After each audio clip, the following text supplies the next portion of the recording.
the California State Honor Guard. Next.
Padres with another one-run thriller last night. Jed Jerko breaking a 1-1 tie with that home run in the 8th inning, his 17th of the season, as the Padres beat the Colorado Rockies 2-1.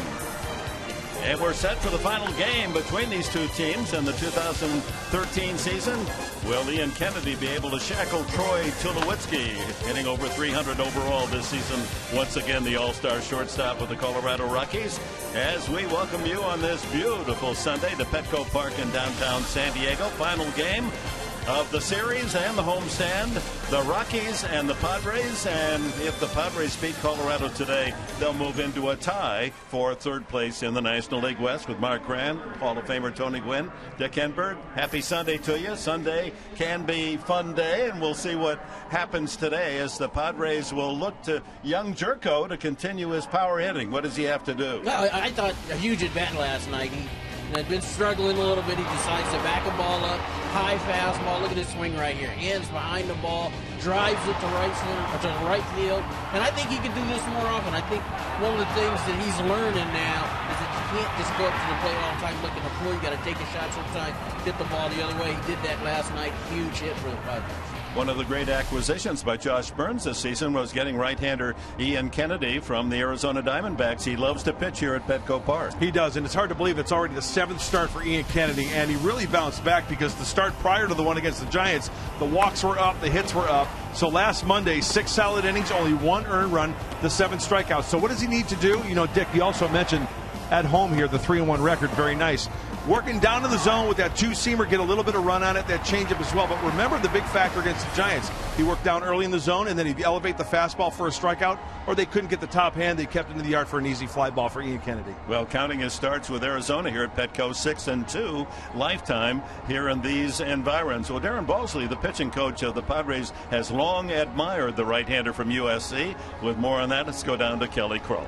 Thanks a lot, Dick. Well, Ian Kennedy certainly looking for win number 4 here with the Padres at Petco Park today. And as Mark Grant was saying, coming off one of his best starts since joining the team, of course, on Monday against the Giants, 6 innings of 1-run ball, 7 Ks. And pitching coach Darren Balsley says he describes in our Geico quote of the game what the biggest difference has been for Ian Kennedy as of late.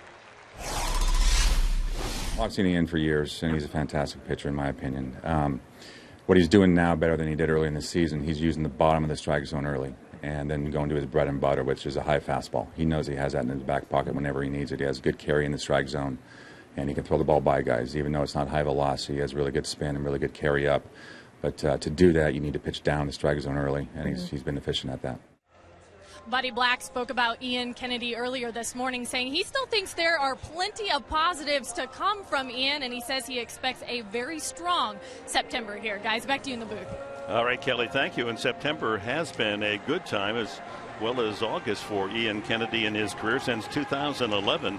After the All-Star break, Kennedy is a sparkling 24-9 as he and the Padres take the field on this Military Sunday. Padres saluting the California National Guard on this particular Sunday, and the routine always a special one, not only for those in uniform, but for the Padres themselves to be able to thank our men and women for their support. And many of the National Guard, of course, involved in the forest fires that have ravaged California again this summer and early autumn. And we can congratulate them and thank them and salute them for their efforts for all of us. Let's check the Rockies lineup today, brought to you by Hyundai. Corey Dickerson will lead it off. Well, first of all, you'll notice that not in the lineup, Cargo Gonzalez, Dexter Fowler, and Willeen Rosario. So 3 top hitters that Kennedy won't have to face. But then there's Josh Rutledge, Troy Tulowitzki hitting 3rd, Michael Kadire, number 2 hitter in the National League, bats cleanup, Todd Helton, the grizzled veteran. He's nothing but extra base hits of late. Nolan Arenado, a bidder for the Rookie of the Year in the National League. Charlie Blackmon will play center field and hit 7th. Jordan Pacheco behind the plate, and Chad Bettis, rookie right-hander, pitched at Texas Tech, will bat 9th. And the scouting report for Ian Kennedy, as always, brought to you by our good friends at Jaguar of San Diego. Live on the edge. Hey, live on the black. Ian Kennedy has shown that he can locate the fastball on both sides of the plate, the lefties and righties alike. And Social media. I'm working it in today. Hashtag go for the sweep. Hopefully Ian Kennedy can go 6 or 7 innings, hand it over to the bullpen, and enjoy travel day tomorrow as the Padres head east. That's going to be a busy one. Philadelphia, Atlanta, and Pittsburgh. As we look at the Padre defense behind Kennedy, brought to you by the Aramco Group. Amarista will be in left field. Raymond Fuentes gets the start in center. Will Venable in right field. Headley at third. Cedeno the shortstop. Jerko at second. Blanks will occupy first base with Rene Rivera behind the plate for Ian Kennedy. Fuentes, the rookie who had an outstanding minor league season in San Antonio and Tucson. Just had a handful of at-bats, 2 for 13. We'll see how he does today, getting those glasses in place. Bright, sunny, clear skies over Petco Park, and we're set to go. Plate umpire Tishner says, play ball. And the first pitch swung on and fouled back by Dickerson. 24-year-old outfielder from Macomb, Mississippi, flirting with a possible 300 season.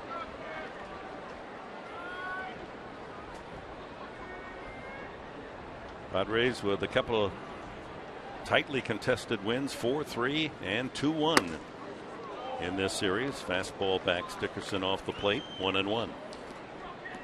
A lot of Maylocks, huh? A lot of Rolaids, those one-run games, huh? 25 wins for the Padres by 1 run this year. Not good for the boiler. Better when you win them. Absolutely. No, on the other end. 25 and 20 they are overall. 1-2 now the count. That's his overall record, 6-9, counting his Arizona record. But as a Padre, he's 3-1. You know what I'm hoping for, gentlemen? Dick, you touched upon it. The after All-Star break numbers in his career for Ian Kennedy. Line to left field. Amarista is there for the catch. I'm hoping the Padres next year are in contention and Ian Kennedy can shine and continue with those numbers pitching down the stretch in 2014. Right. But Black and Darren Balsley feeling that the development of the season with all the injuries, somebody answers the bell, and it has been Tyson Ross, Andrew Kashner, and now Ian Kennedy. There's the start of a 5-man rotation, not necessarily in that order. Tyson Ross, who gave the Padres a terrific 7 shutout innings last night, allowed only 3 hits. Didn't get the win, but certainly was deserving of one. He was awesome. Yeah, he was. He did a great job. And it's like we talked about early in that game, if they could just give him a cushion, give him some runs to work with. The Padres have not supported him well in terms of runs scored in his behalf. In fact, 3.18 going into last night's game. That was the 4th worst support in the National League, and they only gave him 1 last night. Yep. 2-1 the count. Josh Rutledge, the second baseman, and 3-1. Hitting at .224. Has occasional pop. 7 home runs.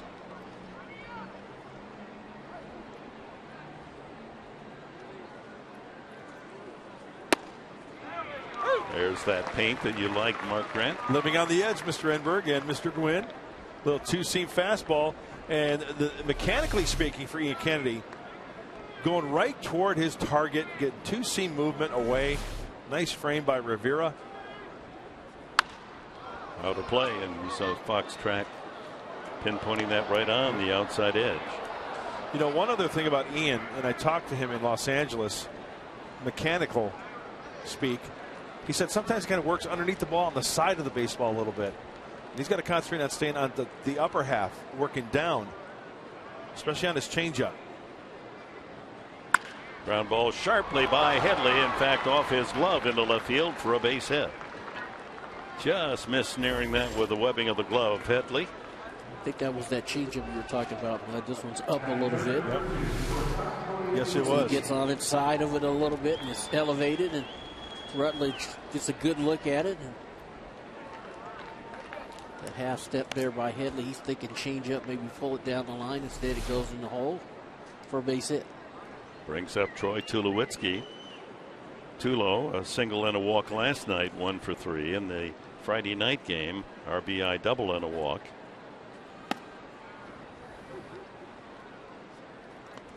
Infield squeezed up the middle toward the bag, looking for a double play chance. The Padres turned 3 last night. 1 by the infield, 2 started by the outfield. But Black could take one of those right now.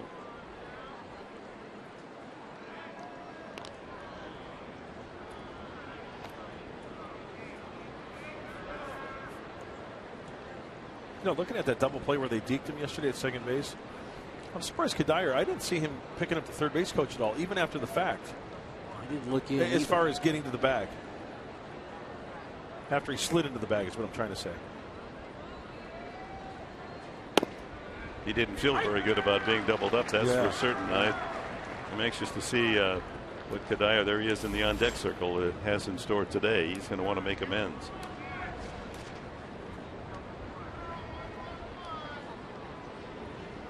A ball and a strike.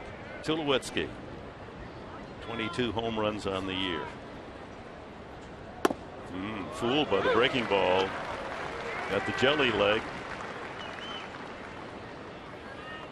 Well, we talked about the high changeup off the bat of Rutledge. For this has got to get down as well. You know, sure, it's taken for a strike, but that's one Troy Tulowitzki has peppered before many times in his career. Trying to pitch him away, down and away. See if he tries to elevate here. Nice. Right, 3 called. Tulowitzki frozen. First strikeout for Kennedy. Tony looked like he was guessing something else. Looked like he was sitting on something off speed. Little two-seamer here, comes back over the heart of the plate. See him step back there like he was sitting on something off speed, and got a fastball on the outside corner. So here's right fielder Kadire, leading the team in RBIs with 75 and in average 328. Carlos Gonzalez leads in home runs, but not in the lineup. 26 homers for Cargo.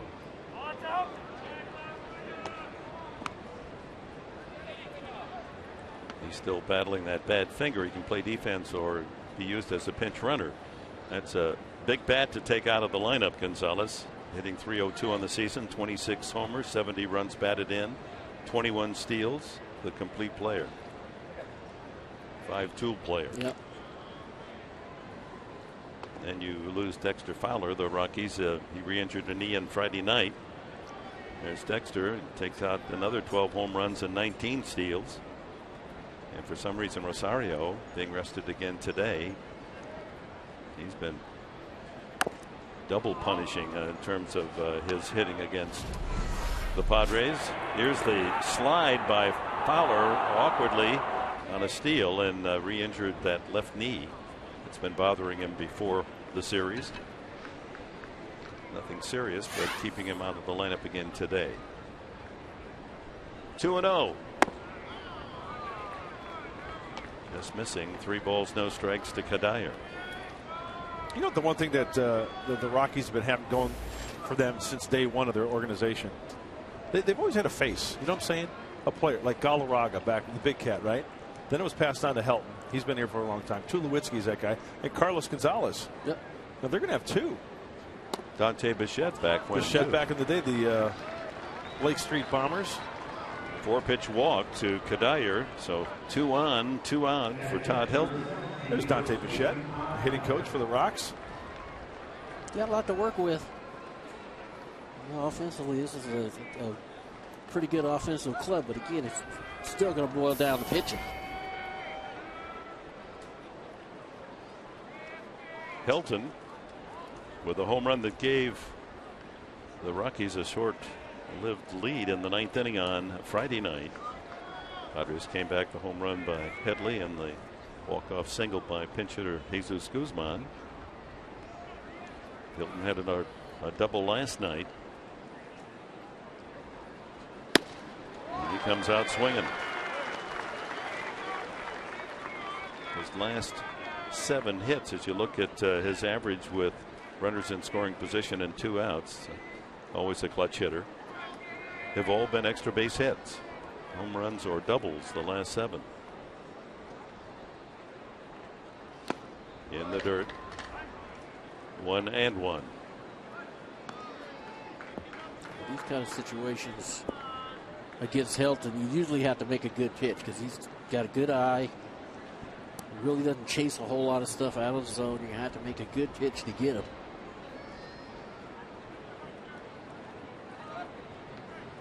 Rutledge and Kadire aboard. Swing and a miss. Right in the heart of the plate, that pitch. Well, 2 fastballs swung on and missed. The first one and now the third pitch of the at-bat.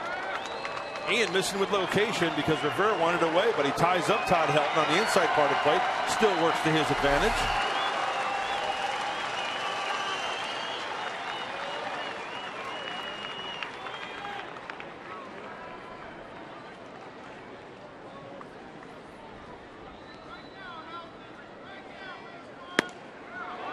Outside. 2-2.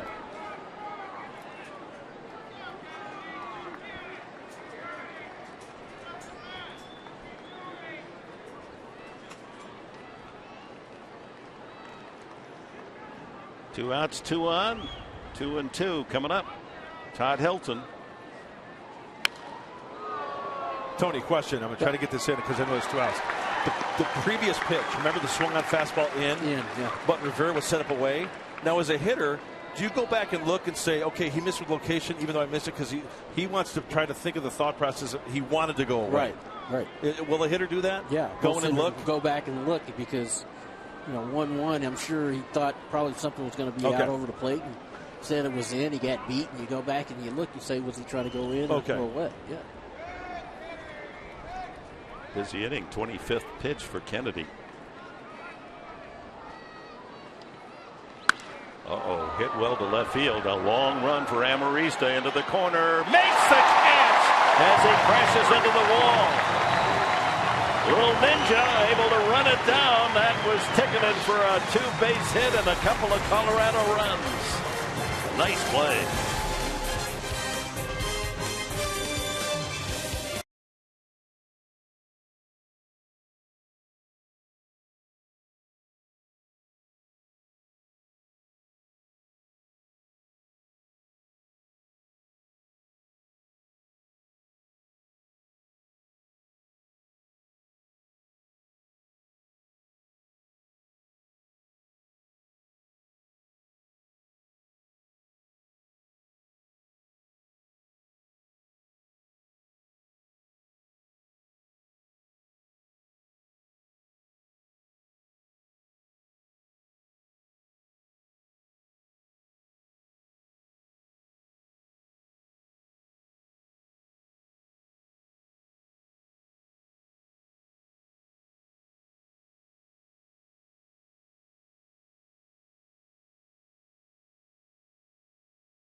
That ball's gone.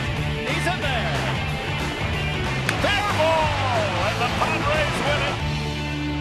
They fake the runner. A double play, and the ball game is over. Couple highly entertaining 1-run games in this series. 4-3 on Friday night and 2-1 last night behind some solid pitching and timely hitting. Let's look at the Padres lineup today, brought to you by Toyota. Will Venable to start things, and Amarista. Jed Jerko hits third. Chase Headley cleanup. Kyle Blanks in the 5th spot. Then Ronnie Cedeno, Raymond Fuentes, Rene Rivera, and the pitcher Kennedy. Venable has been the hitting star the second half of the season for San Diego. His 10 home runs, second best in the National League since the All-Star break. Jason Worth with 11.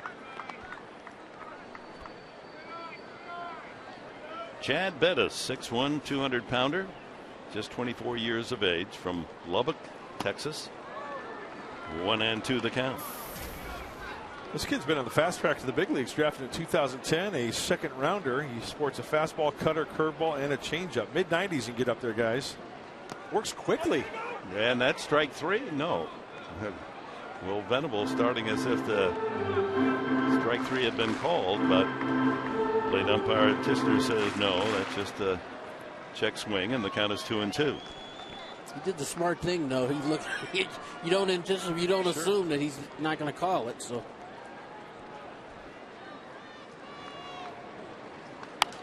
Foul back toward us. Going into one of the broadcast booths off to our left. Rockies radio. Hey, Jerry Schemmel on the left, Jack Corrigan on the right. That got his monitor. Swing and a miss, and Venable goes down. Strikeout for Bettis as we check the Rockies defense. Brought to you by Hyundai. Dickerson, Blackman, Kadire in the outfield left to right.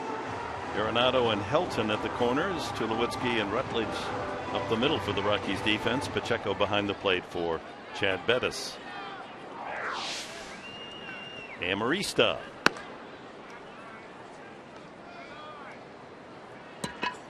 Alexi last night with an RBI infield hit in the first inning. That was a 1-0 game for most of the contest until the Rockies tied it in the 8th inning. 1-1, and then Jerko led off the bottom of the 8th with the home run that won it 2-1.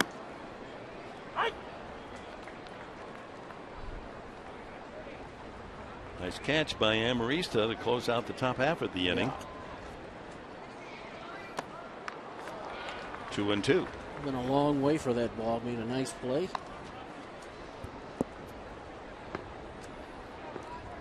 Padres trying to close out a highly successful homestand win today. They'll be 5-1. Foul tip and caught by catcher Pacheco. A couple of quick strikeouts. Venable and Amarista go down. This is a nasty two-seamer, looked like. Yep. On the hand of Chad Bennett. Oh, actually a changeup. I stand corrected. You can see his fingers were around the baseball. He turned it over. That's why it had that two-seam action. Alexi out front. Nice hold on by the fight doctor, Pacheco, behind home plate. Jerko fouls off the first pitch. Ferdy Pacheco, had a chance to work with him. Did you? Highly talented artist. High fly ball. Foul territory. Hilton over to take a look near the Padre dugout, and it lands in the dugout. And Jerko still alive, 2 strikes. Here's the home run last night. He got it high and just long enough off the base of the scoreboard. And that won it 2-1. His 17th. He leads all Major League rookies in home runs with 17.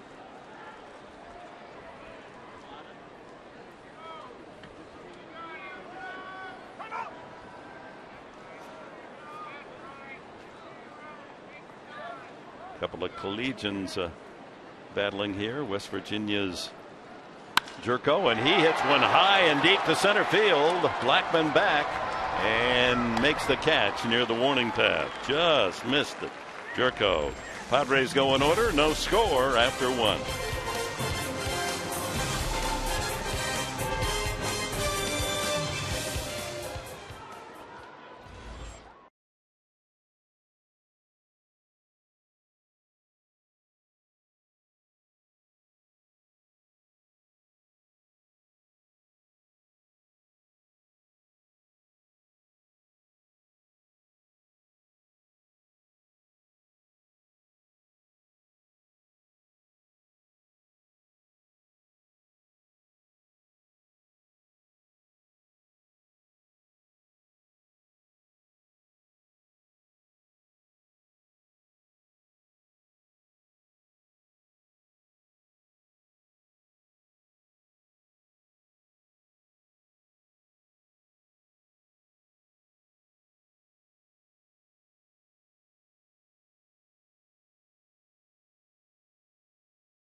7 scoreless innings, and his locker mate in the clubhouse, Will Venable, says that's what we're beginning to expect from him. He's pitching at a high level. Even when he doesn't have his best stuff, it seems like he's being, really effective. And, we've all faced him before. We know how nasty he is. It's nice to see him put it together, throwing a lot of strikes. And, he's really just been dominant out there. Certainly all the guys last night just raving about the outing Tyson's had. And, Darren Balsley, guys, we've heard him say that's exactly what they expected from Tyson. Now that he's healthy, we're seeing it. He's just not getting the wins. He's certainly doing the kind of pitching, as is the case with Andrew Kastner, that's deserving of a much better one-loss record. But you've got to look behind the numbers to see the true story. Nolan Arenado leading off the second inning, 2 strikes on him. Got him. Second strikeout for Ian Kennedy. Well-located fastballs, comes back with a little changeup right here. Arenado out in front. Oh, way out in front. Oh, the bat is on the out in front of home, way out in front of home plate before the ball even reaches the hitting area. Nicely done. Charlie Blackmon starting in center field today. Both teams have had success day action this year. Rockies are 25 and 22 day games, and the Padres at home are 11 and 7 in afternoon action. Something has to give today.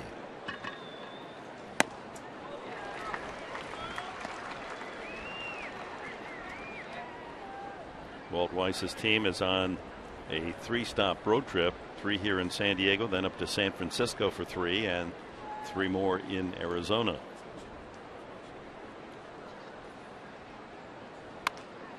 And the Padres have their bags packed, leave tomorrow morning for what will be the toughest trip of the entire season. The schedule makers save the worst for last, if you will. 3 in Philadelphia, then down to Atlanta for 3, then back up to Pittsburgh for 4. Padres need to improve their road record. That trip's not good for the diet as well. Did he go? Yes, he did. Yes. Plate umpire Tishner doesn't need help from third base umpire Miller. He punches him out. 3rd strikeout. That's got to hurt the wrists as you take a look at this. Oh, yeah, if he hits it, it's a double. And once again, it goes back to what we were saying earlier with Kennedy, working down low, right, and then elevating. There's the road trip we've been waiting for, Dick and Tony. Look at all those rest days. You look at them. We have to fly in Mike and Mark and give us a day off in there someplace. Yeah, after tomorrow, the travel day, no more off days, right, for the rest of the year. Yeah, it's a real tough September, the schedule makers. And think about the teams that are in the midst of a pennant race. No rest days at all. And that's what you're going to get. That's what you have to be ready for. They all count the same, April, May, June, but boy, you get down to these and wild card at stake.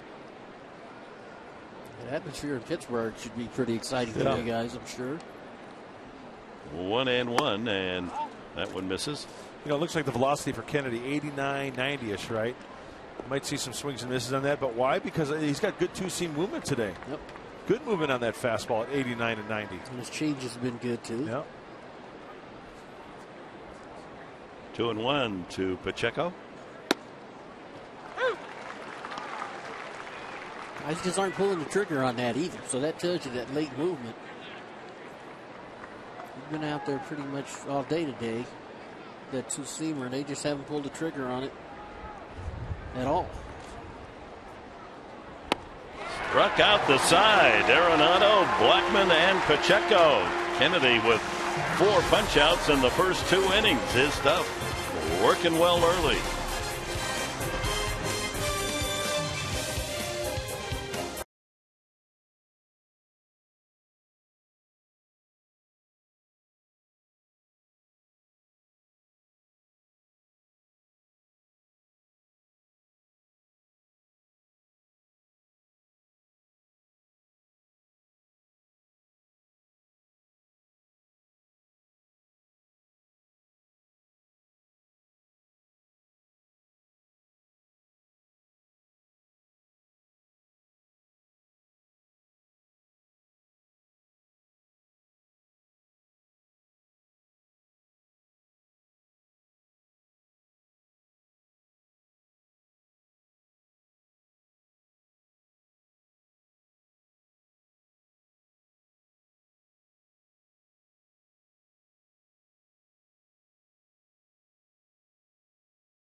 Cincinnati Lexus dealer, inviting you to test drive a luxurious Lexus automobile today.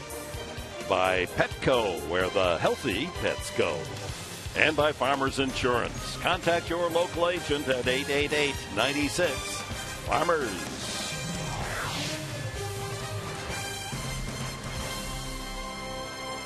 There's a postcard scene as we welcome you back to downtown San Diego and Petco Park. No score, bottom of the second. The Padres bring up the middle three of their order. Headley, Blanks, and Cedeno against Chad Bettis.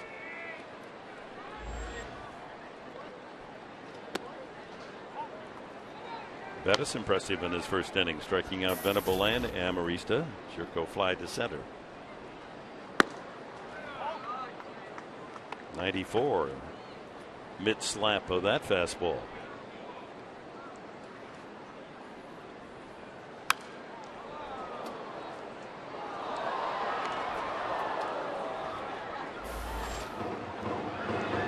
And the Padres start today with Colorado, each team with 77 losses. The Rockies have played 2 more games, 66 and 77. Padres 64 and 77, but a San Diego win and they'd be even technically in the NL West. 3-1. A one hopper right at the second baseman Rutledge. One away. Hey, Fox Sports is proud to team with Feeding America, a nationwide network of food banks that helps feed more than 37 million people in America each year through pantries, soup kitchens, and shelters. Visit feedingamerica.org/Fox Sports to learn how you can fight hunger in your community. Together, we're Feeding America. Once again, it's feedingamerica.org/Fox Sports. Kyle Blanks takes a strike.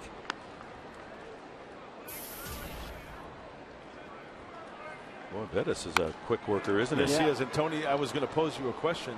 When is it apropos for the Padre hitters to maybe kind of disrupt that timing a little bit? Maybe call time, step out. Probably a little bit later on. If he does happen to find a groove. And I think right now they're just trying to figure out what he's got, what's his ball doing. Now, did you like a guy that worked quickly? I love the guy that worked quick. You didn't spend much time out of the box, did you? The least time I had to think, the better off I was. That's the trouble with this game. You get too many thinkers, you can hurt your team. You think too much, right? You got some of those at stake. Yeah, oh, absolutely. 2-2. We talk all the time about just trying to keep this game simple, and it's. And another strikeout for Bettis. That's his third.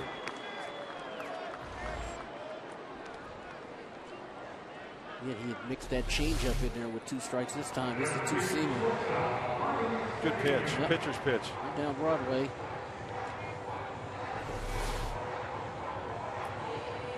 And according to Pitch Tracks, our friends at Southland Technology are smiling ear to ear on that pitch.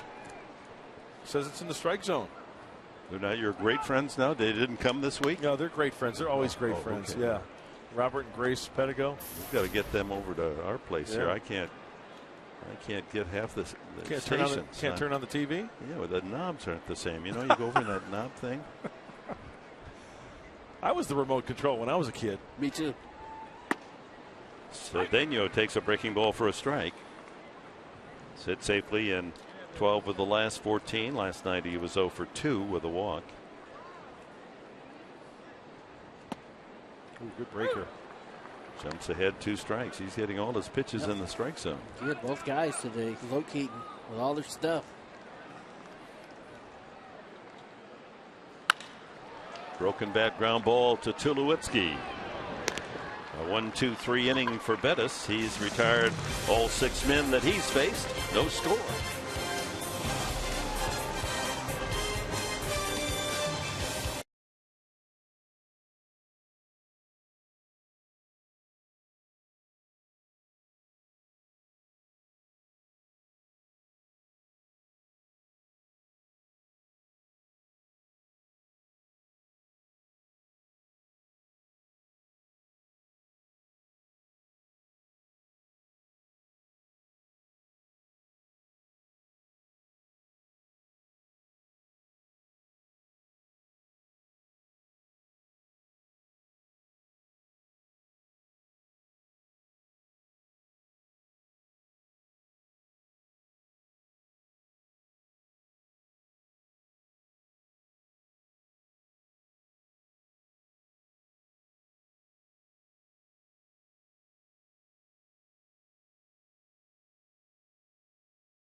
Welcome back to Petco Park. No score here in the third inning. Ian Kennedy back out on the mound with 4 strikeouts already, and it is time now for our AT&T Twitter poll question of the day, and this is a tough one. We want to know who you think, Padre-wise, is having the best second half. Of course, Jed Jerko there with the ground out. And Will Venable is one of the options. Houston Street, Andrew Kashner, Tyson Ross. Just use the hashtag Venable2nd or hashtag Street2nd, hashtag Kashner2nd. And tell us why you think they are having the best second half. Guys, that is a pretty good one there, depending on, what it is that fits your fancy. I know, Mark Grant, you're going with one of the pitchers up there. I know you are. Tony might say Will Venable, but I know where your mind is, Mud. Yeah, and Houston Street really turned it around. Yep. So we can go with the closer there.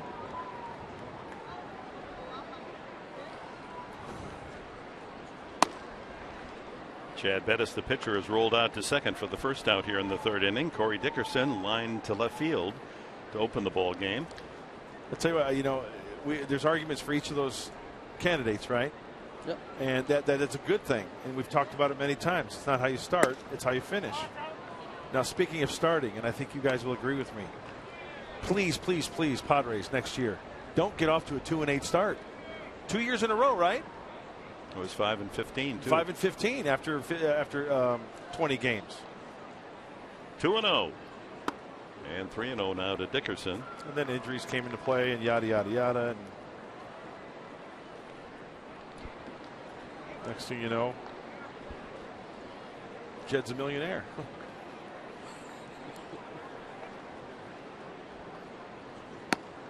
That's a strike to Dickerson. 3-1. Through the order the first time. Kennedy allowing 1 hit. Rutledge a single to left field. Striking out 4 and walk 1. Oh, there's an injury report right there. Todd Hutchison talking with Bud Black. Probably giving Buddy an update.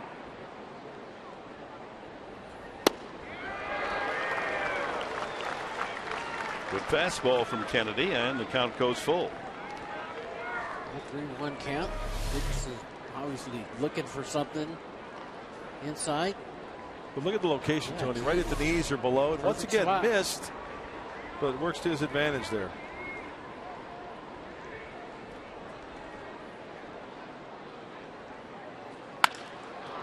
Left center field, tough play. Run down by Fuentes. No, it gets by him to the wall. Amarista backs it up, and Dickerson's going to go all the way to third base. It appeared Fuentes was going to glove that on the dead run, but unable to snare it, and Dickerson with a 1-out triple. Oh my gosh. I think that's got to be an error. I think that's a very catchable ball. It's a catchable ball, no question. It goes right out the edge of his glove. Took the right angle at it, just didn't catch it. Well, they've scored a base hit thus far. Yeah, they scored a triple. They flashed triple up there on the board. So the infield draws in. Rutledge singled sharply through the left side his first time. Now Dickerson, we saw the multitude of crazy hits he collected up at Coors Field, creating hits. He gets the benefit of that play as well.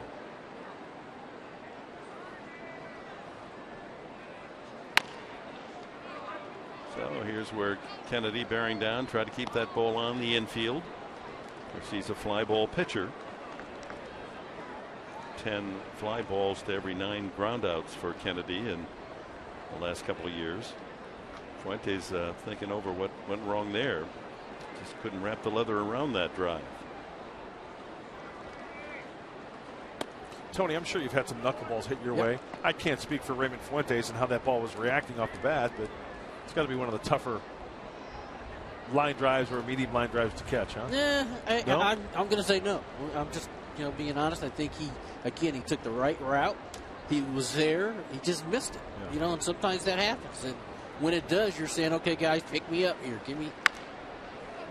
And I'm not saying it was a knuckleball. Just going over off the bat.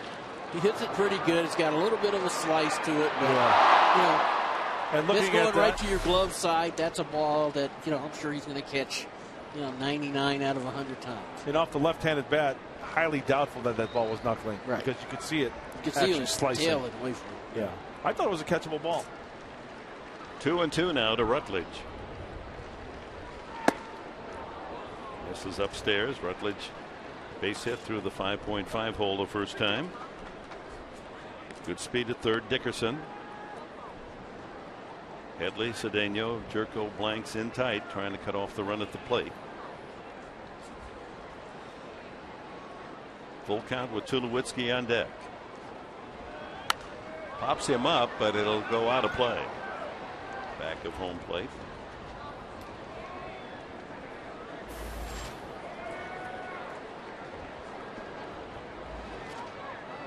Runs have been precious in the series.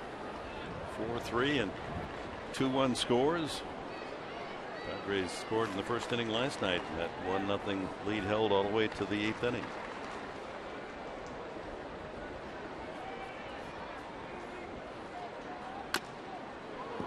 Clipped out of the glove of catcher Rivera.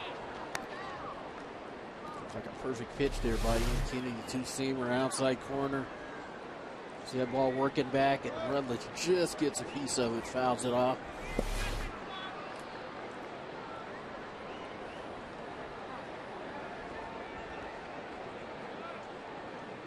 Painting that outside corner. You see those pitches hit the black all the way around. Ian Kennedy staying out of the heart of the plate.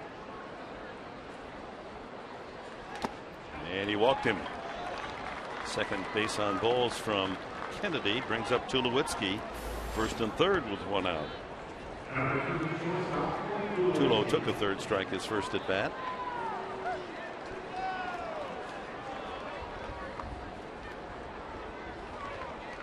With Kadire moving into the on deck circle, so here's the tough 1-2 punch in the middle of the Rockies order. With a chance to take the lead here in the third.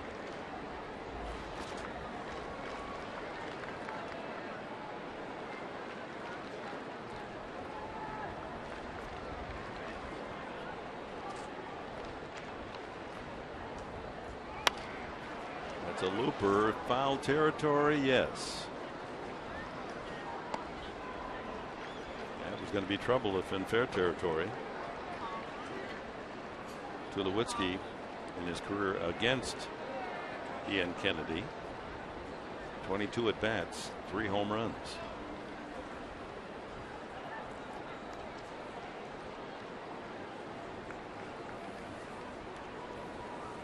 Infield now with first and third back, looking for a double play chance. Tulowitzki's grounded into only 6 double plays this year. You know, he was out almost a month with that broken rib.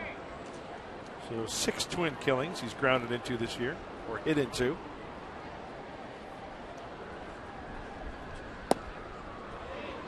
One and one.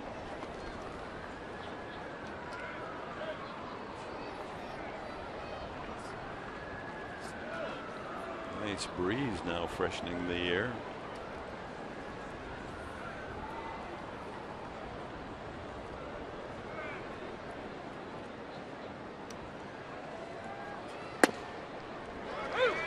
He didn't like the call. Got a little piece of the outside corner, says umpire Todd Tishner.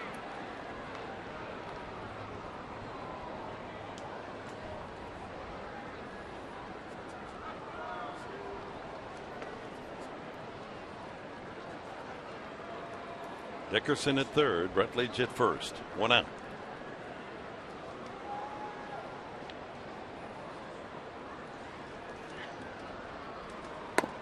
Yes, he got him looking again. Same pitch.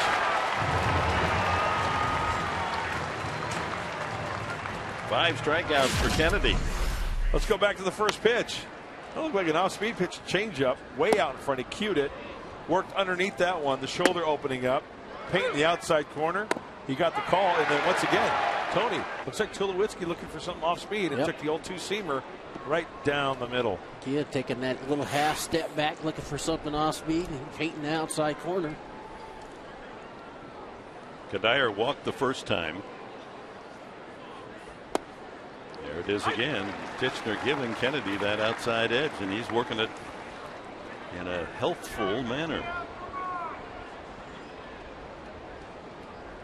Also, Ian Kennedy changing speeds on the fastball. That was a little two-seamer, 87 located down and away.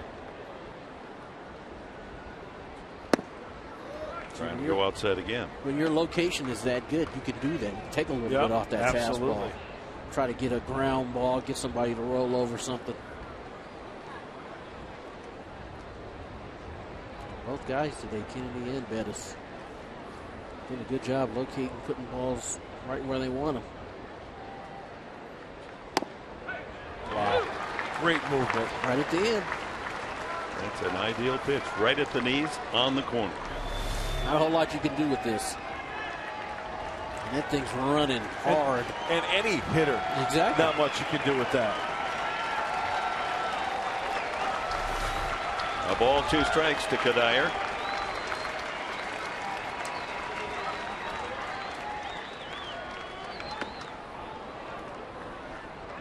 Changeup misses.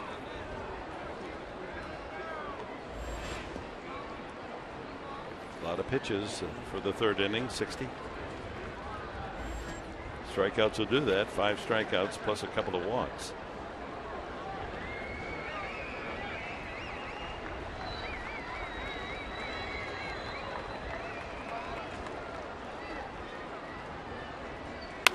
Line drive by Headley into left field. That'll score Dickerson, and on his way to 3rd is Rutledge, and to 2nd is Kadire. It's 1-0 Colorado as Kadire delivers his 76th RBI of the year, leading the Colorado Rockies. Changeup out of the hand of Kennedy. It was down on contact, down below the knees. Just out of the reach of Chase Headley. So the play in center field by Fuentes, unable to capture Dickerson's drive, becomes a run. And the Rockies have 2 men in scoring position for Todd Helton. They sent a long fly to deep left field into the corner that Amarista was able to chase down in the 1st inning. Foul tip. Even though that wasn't a pretty hack by Kadire, the ball had some fuzz off the bat there. Yeah, stayed back on it nice, and it was a tough pitch. It was down. Change up down like that's hard to square up, but he got enough of it, got it by Headley, and drives in the run.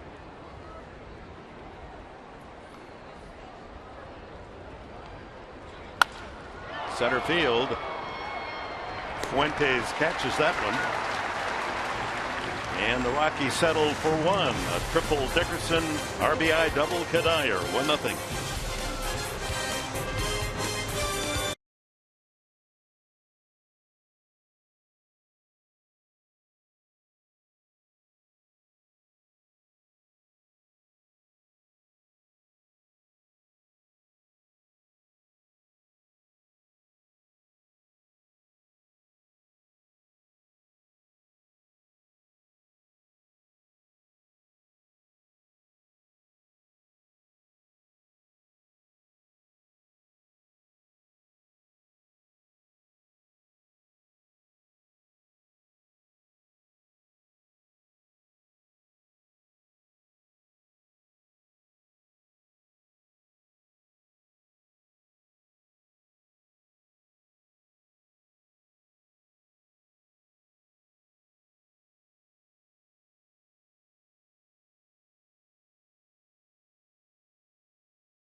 Sunday's always special. The Marine recruits are with us up in the right field corner. And of course, every Sunday we salute a branch of the military. And today was the California National Guard that the San Diego Padres wanted to honor. And Matthew Griswold, part of the contingent here from the California National Guard.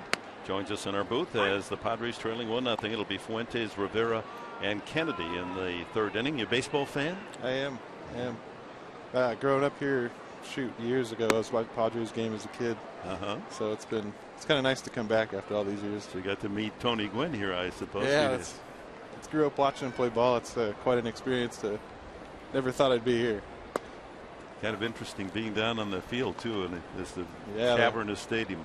The perspective, totally different being on the field and being level with the players. It's one of those pseudo childhood moments to sit back and watch that and just kind of absorb it in. That's a tough play for the third baseman, and they don't get him.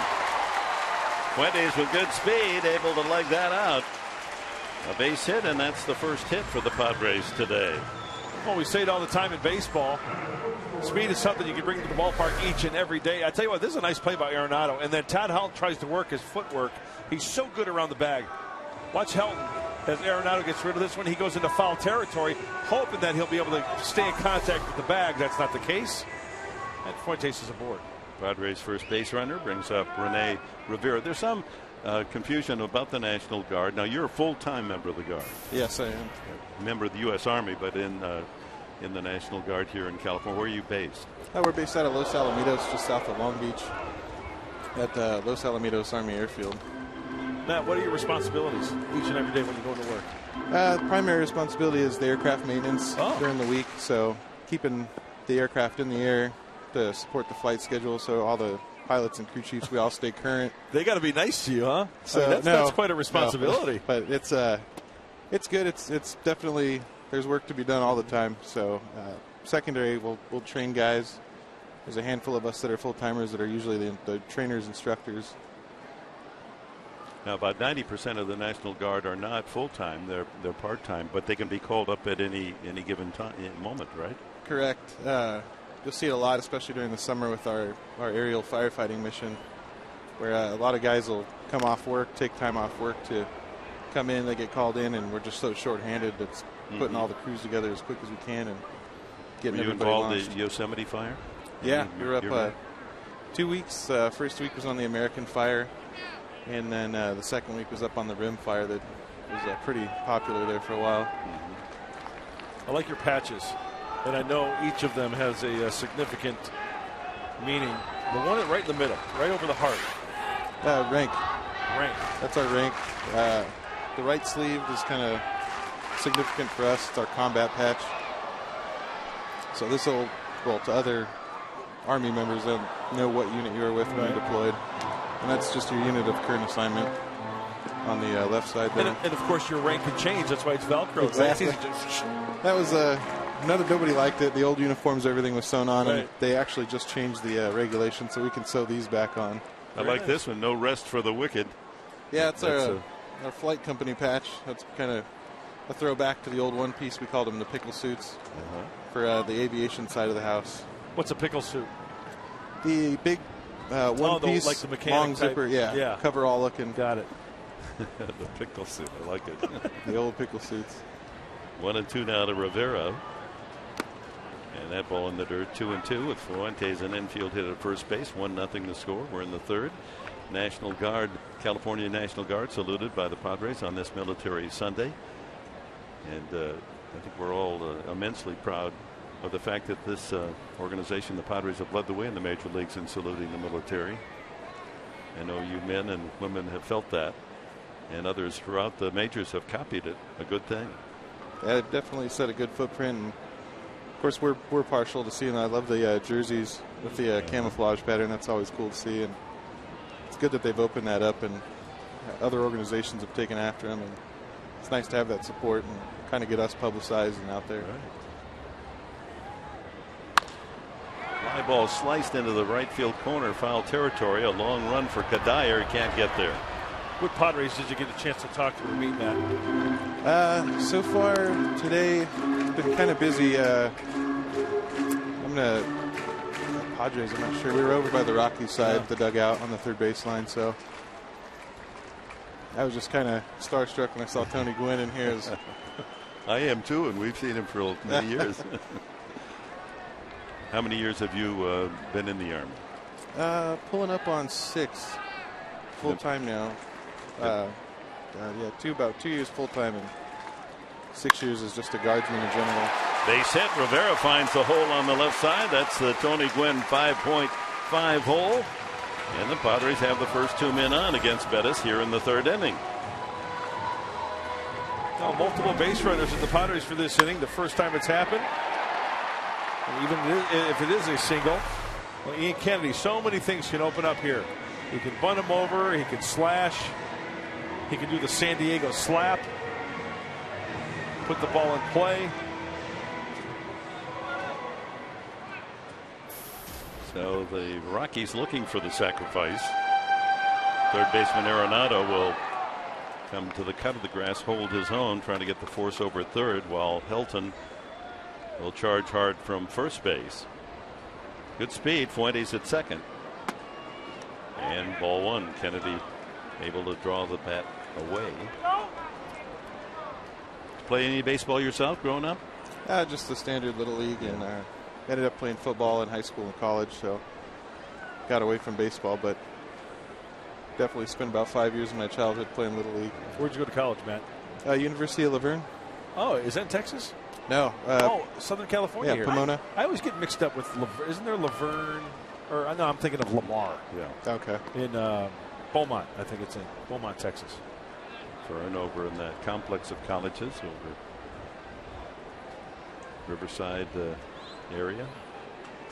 1-1 now to Kennedy. That would have been ideal if it had been fair. Now 1-2. Well, we appreciate all you've done. Enjoy the game. Will do. Get an autograph from Tony Gwynn on your way out. Take advantage of it. Yeah, definitely. Absolutely. And thank you for all you do. And thank you very much for the opportunity, and Matt, appreciate thank you you guys very taking much. the time. Thank Appreciate you. your service. Thank you. Spread the word to all your pals. Will do. Thanks. Okay. Matthew Griswold representing the California National Guard here today.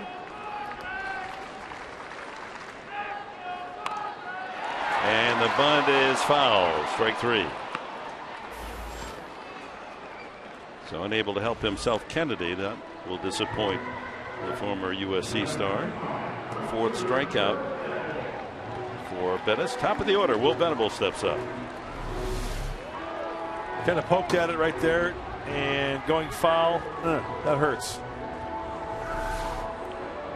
Venable struck out swinging the first time.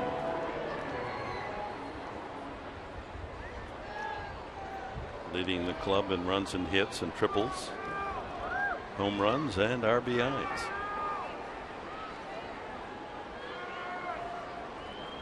One nothing Rockies. Padres with a couple on here with 1 out. Just off the outside corner.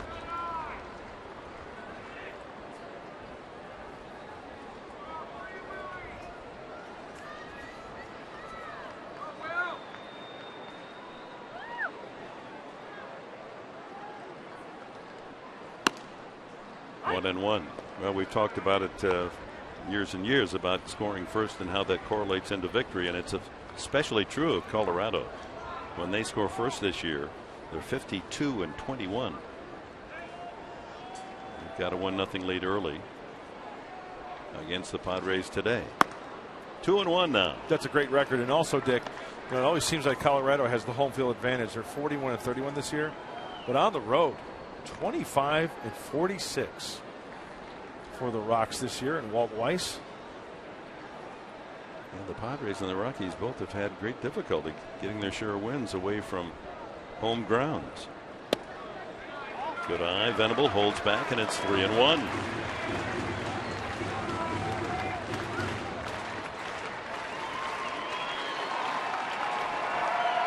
Fuentes ready to go from second base, carrying the tying run. Rivera from first, 1 out. And 3-1 coming up. Fuentes had a big lead, but no one, Tulowitzki nor Rutledge breaking in behind.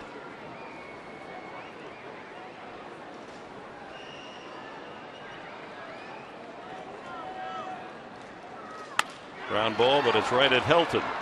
He goes to second for 1, back to first, and no throw as Shortstop Tulowitzki realized he's not going to double up Venable. 2 out. Fuentes to third base. And it's up to Alexi Amarista.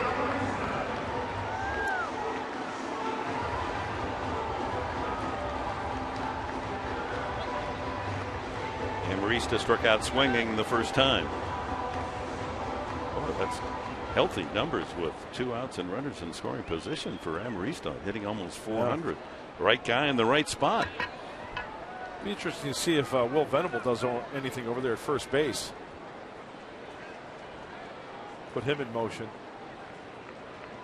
And if he can get a good jump, why not? Ball gets away, but it comes right back to the catcher. But he does get him.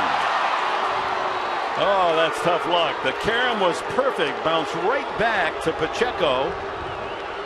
And he was able to hustle. It appeared that with a head-first slide, Fuentes might have gotten his hand on home plate before the tag. Let's take a double look here. Oh, he's safe. He's easily oh, safe. My gosh.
Well, Ramon Fuentes, by all indications, replay was safe. That should have been a run.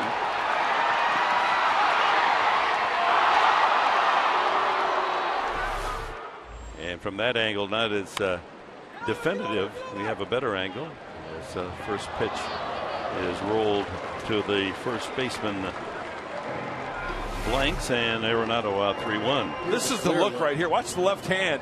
I mean, upper left-hand corner. He's up well on the plate before he gets tagged. And you know, it looked like the umpire had a pretty good angle at it. Yep. And I know it happened all so quickly, but my goodness, he wasn't screened by the glove. Nope. Yeah, look at the Bettis says, nice play there. Yeah. We got one.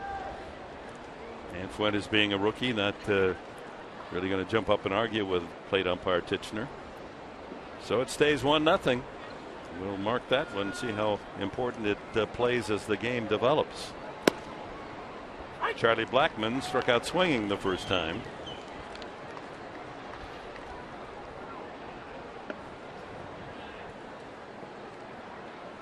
Yeah, most of those bang plays, you say, well, you can see how you could see as an umpire, you called it the other way, but that was pretty obvious that he had his hand middle of the plate before he was tagged. And usually on those, you don't get a play like that where the catcher and the base runner are both converging on home plate. It's usually.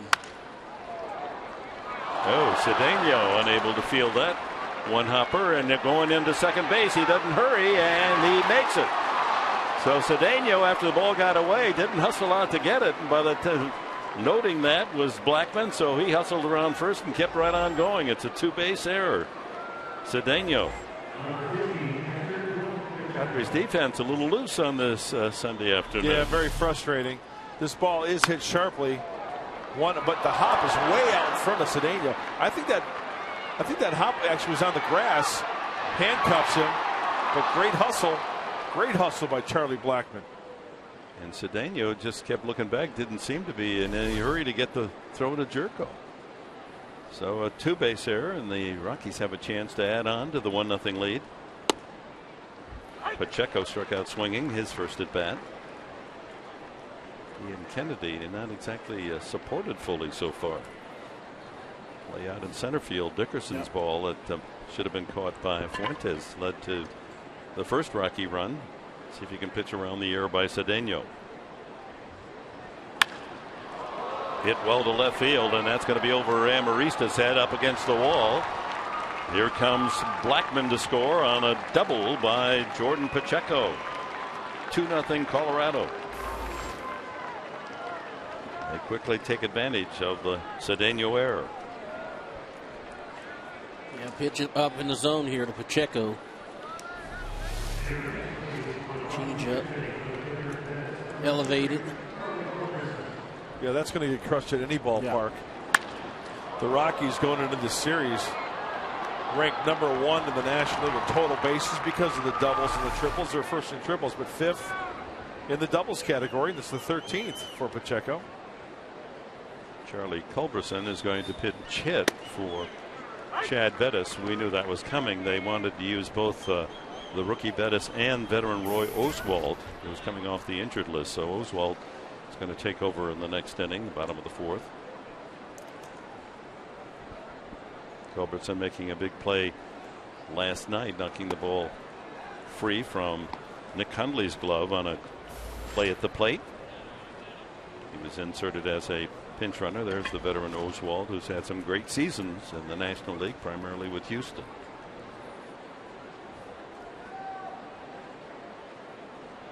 Air double, and the Rockies have a 2-0 lead. Swing and a foul tip in and out of the glove of Rivera. 1-2.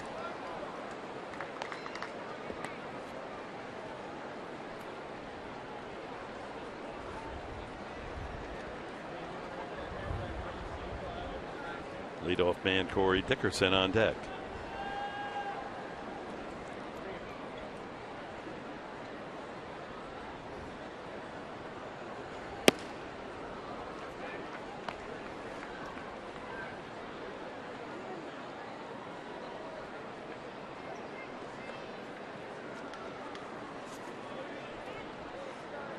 Only 59 at bats for Culberson. Hitting .220. Struck him out with a changeup.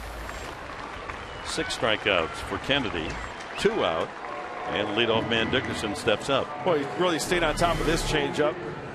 He's got a funky grip, Ian Kennedy does. It's the Vulcan grip. I was going to say, yeah, not your traditional circle change. Right. It's almost like a fork ball where he kind of wedges.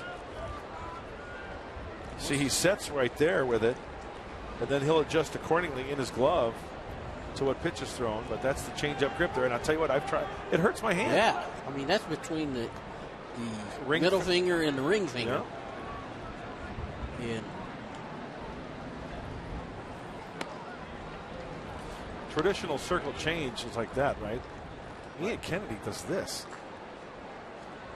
It's almost a fork, that's almost a fork ball, isn't it?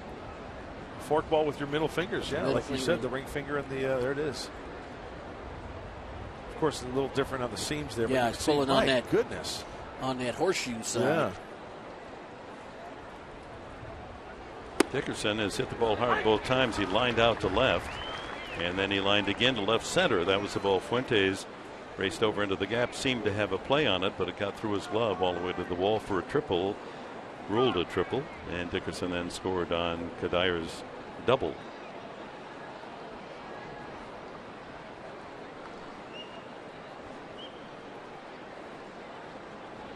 Pacheco with an RBI double out at second.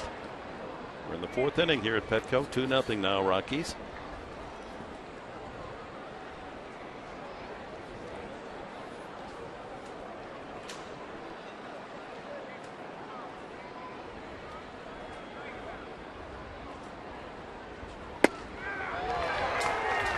Good fastball.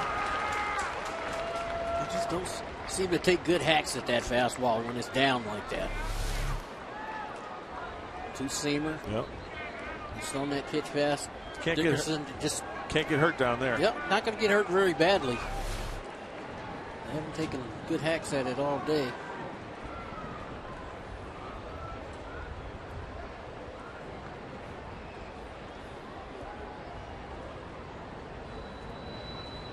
Got him.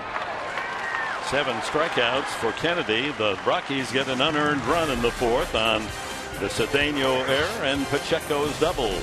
Bottom of the 4th, new pitcher coming in for Colorado.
The Marine Ham, always a special moment on our Sundays as company day of the 1st Recruit Training Battalion, U.S. Marines, and their drill instructors here with us on a brilliant Sunday afternoon in San Diego.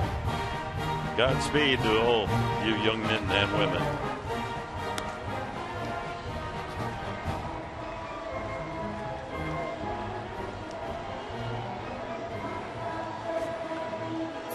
Roy Oswald off the injury list. He pitched 4 games. He's had 4 starts. All 4 were losses. 7.64 ERA with the Rockies. And this is just kind of a test to see whether this 36-year-old veteran still has the stuff to stay with the club next year. Yeah, you know, the numbers really don't jump out at you. The 372 opponent's batting average, my goodness, that's not the Roy Oswald that we know when he was in his prime.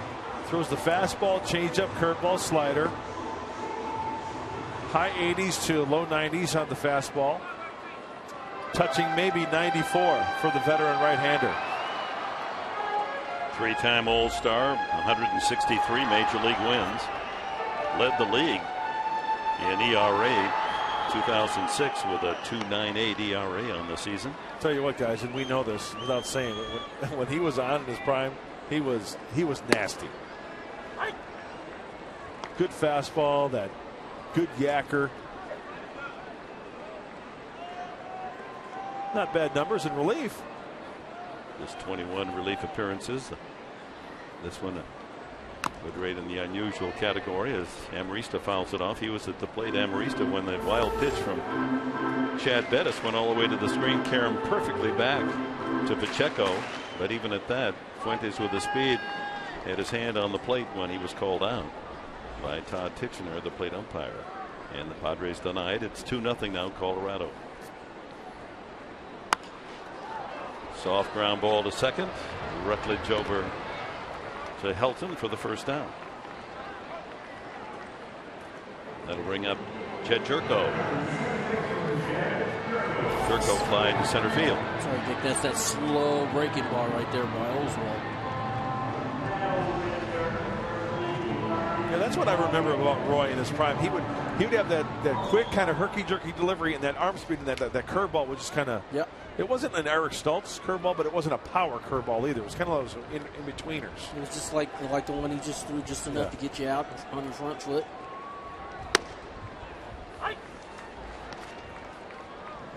Fastball had a little sink to it.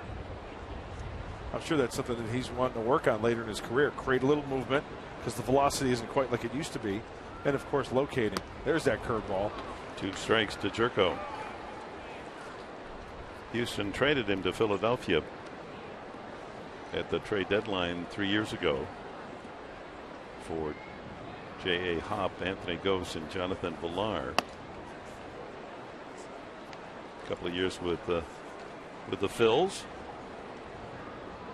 And Texas at the end of last year.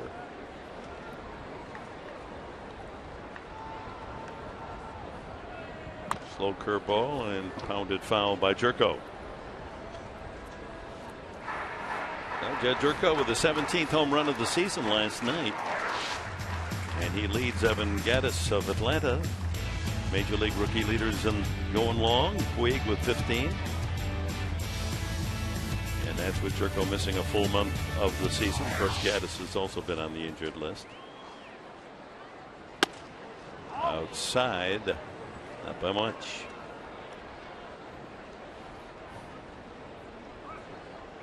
Padre rookie record is 24 home runs. Nate Colbert back in year 1, 1969 for San Diego. Soft fly on the infield. Tulowitzki with the second out.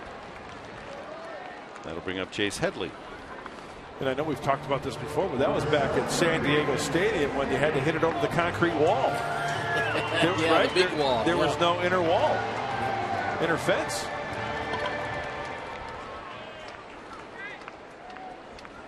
Big old Nate, though, he didn't mind, huh? Yeah.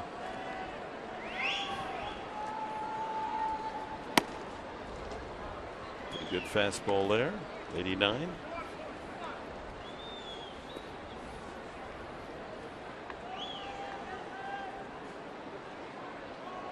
Rockies trying to salvage the final game of this series and the season series. Jumped out. Remember, they swept the Padres at Coors Field, then came here and swept them in April. So 6-0 start for the men from Mile High Country. See what Mike Pomerantz does when they're not working at the desk, entertaining the folks out there. That'll be out of play. And what's really interesting is that Mark Sweeney's in that outfit.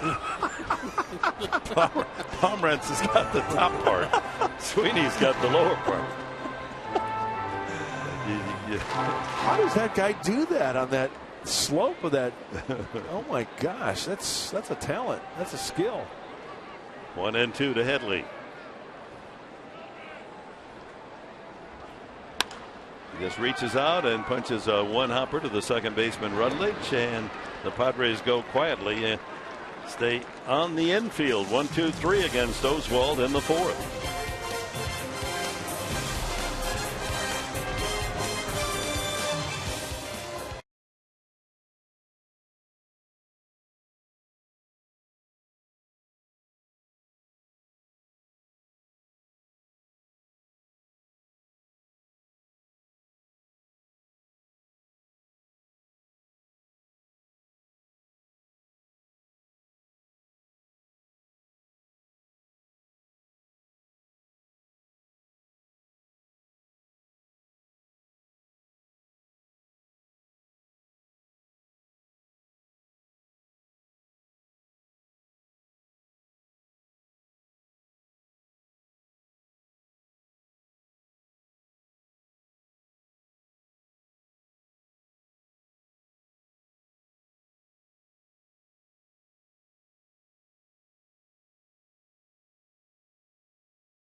Cameron Maben had surgeries this past week. Carlos Quinn, very happy, said his surgery on his knee went very smooth. He's on crutches right now just to keep the pressure off, but says he'll start strengthening exercises within the next week. As for Cameron Maben, when they got in for the right wrist surgery, guys found a lot more damage than they originally thought, and so they cleaned up all the loose particles and ligaments, and now it's looking like the rehab may be closer to 8 to 12 weeks. But Buddy Black said he is still hoping that Cameron can play some winter ball and then, of course, be ready for spring training. So both surgeries, though, went well.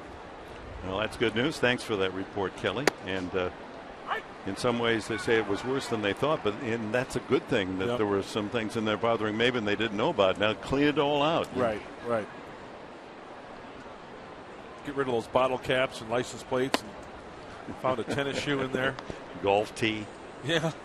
That can hurt when you swing. Yeah.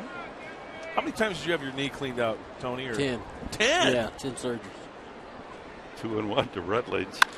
Lined off the glove of Jerko. Caroms out to center fielder Fuentes, and Rutledge has his second hit.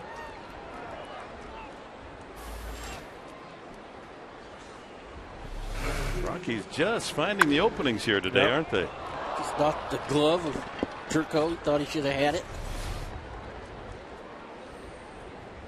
It's 5 hits now off Ian Kennedy. Leadoff man on. Tulowitzki has been called out on strikes, both at bats.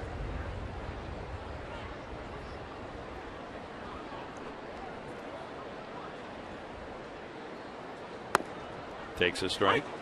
How many operations did you have, Mark? I had 3. 2 on my shoulder, a labrum fray first time, bone spur in my elbow, cleaned out, and another clean out on my shoulder. So no significant like ligament damage, rotator cuff or ulnar collateral.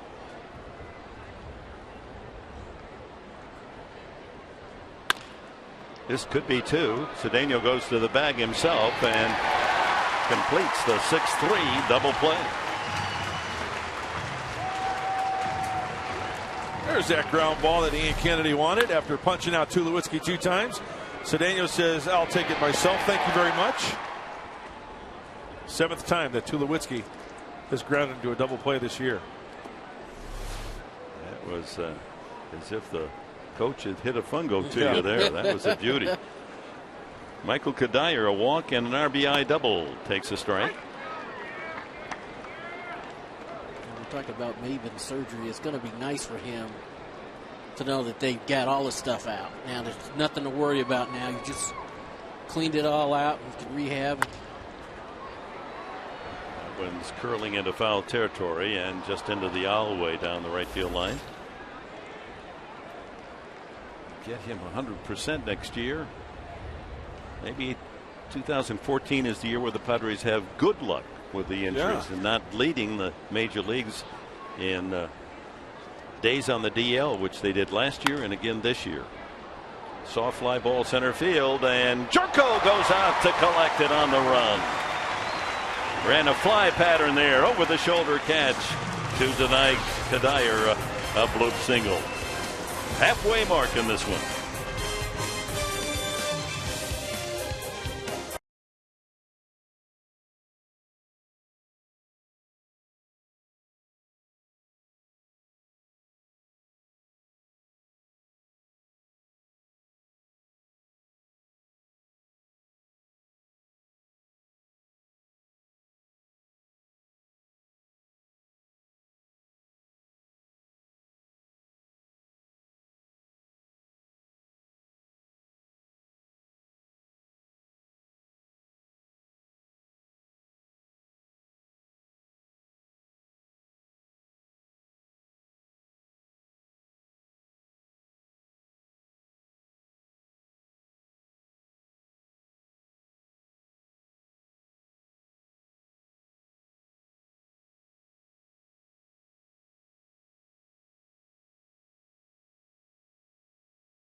By Saquon, real friendly, real close. And by the Aramco Group, purchase, refinance, reverse.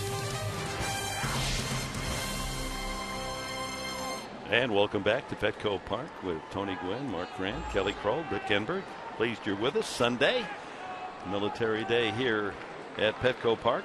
Padres in their camouflage uniforms go to work in the 5th inning against Roy Oswalt. Trailing 2-0. Blanks took a 3rd strike, his first time against starter Chad Bettis, who went 3 innings, allowed no runs, 2 hits, and struck out 4. Although there was a run scored that was not so ruled by plate umpire Todd Tichenor. 2-0. Fouled into the glove of Pacheco. You know, that's the swing I love from Kyle Blanks right there. 2-0, middle in, elevated a little bit. I think that's a free swing. As long as it's in the strike zone, right. Go for it.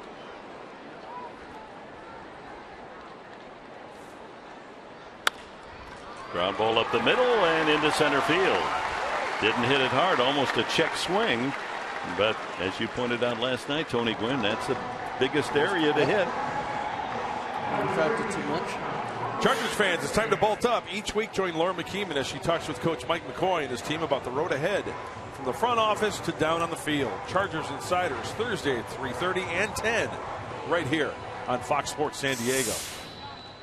Yeah, she does a great job on that show, and we're going to go to Philadelphia tomorrow. We'll get there in time to be able to watch the Chargers in Houston in our hotel in the city of brotherly love.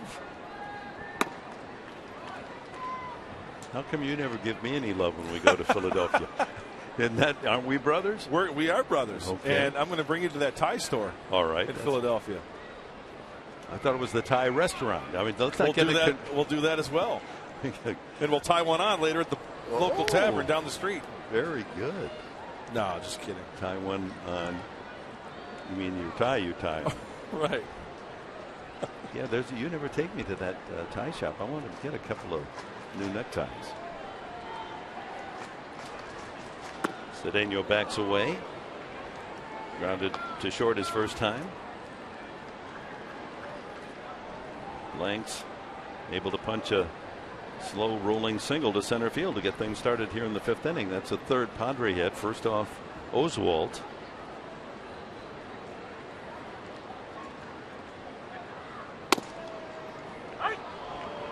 Two and one. See that last pitch, 2-0. You want to be aggressive, but he didn't think that was a strike. Decides to take it because it's not something he wanted to swing at. Right at the top of the zone on Fox Tracks. Yep. See, that was a ball we were arguing about the other day. Back in the day, they didn't call that a strike. Out of play. Even though in the rule book, that's probably a strike. And I still think that the majority of umpires don't call that a strike. They don't. When you talk about the letters, that's low letters. Yeah. That they're calling. Yeah, at one time, it seemed like anything above the belt was a ball. 2-2. And the count goes full to Cedeno. So here's an opportunity. Padres have the leadoff man Blanks aboard. Trailing 2-0.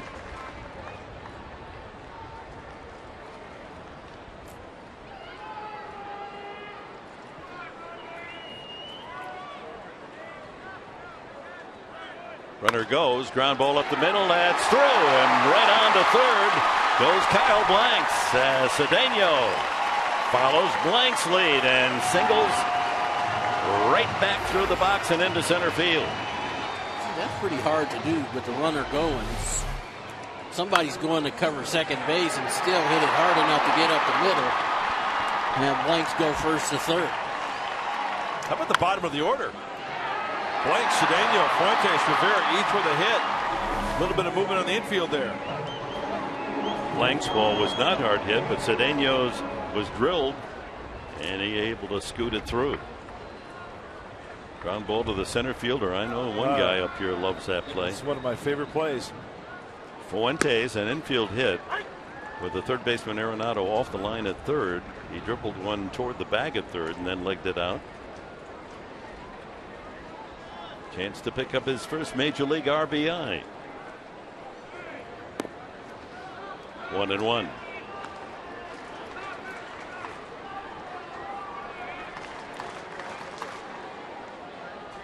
No one out. Blanks 90 feet away from the Padres' first run. The tying run carried by Cedeno at first base.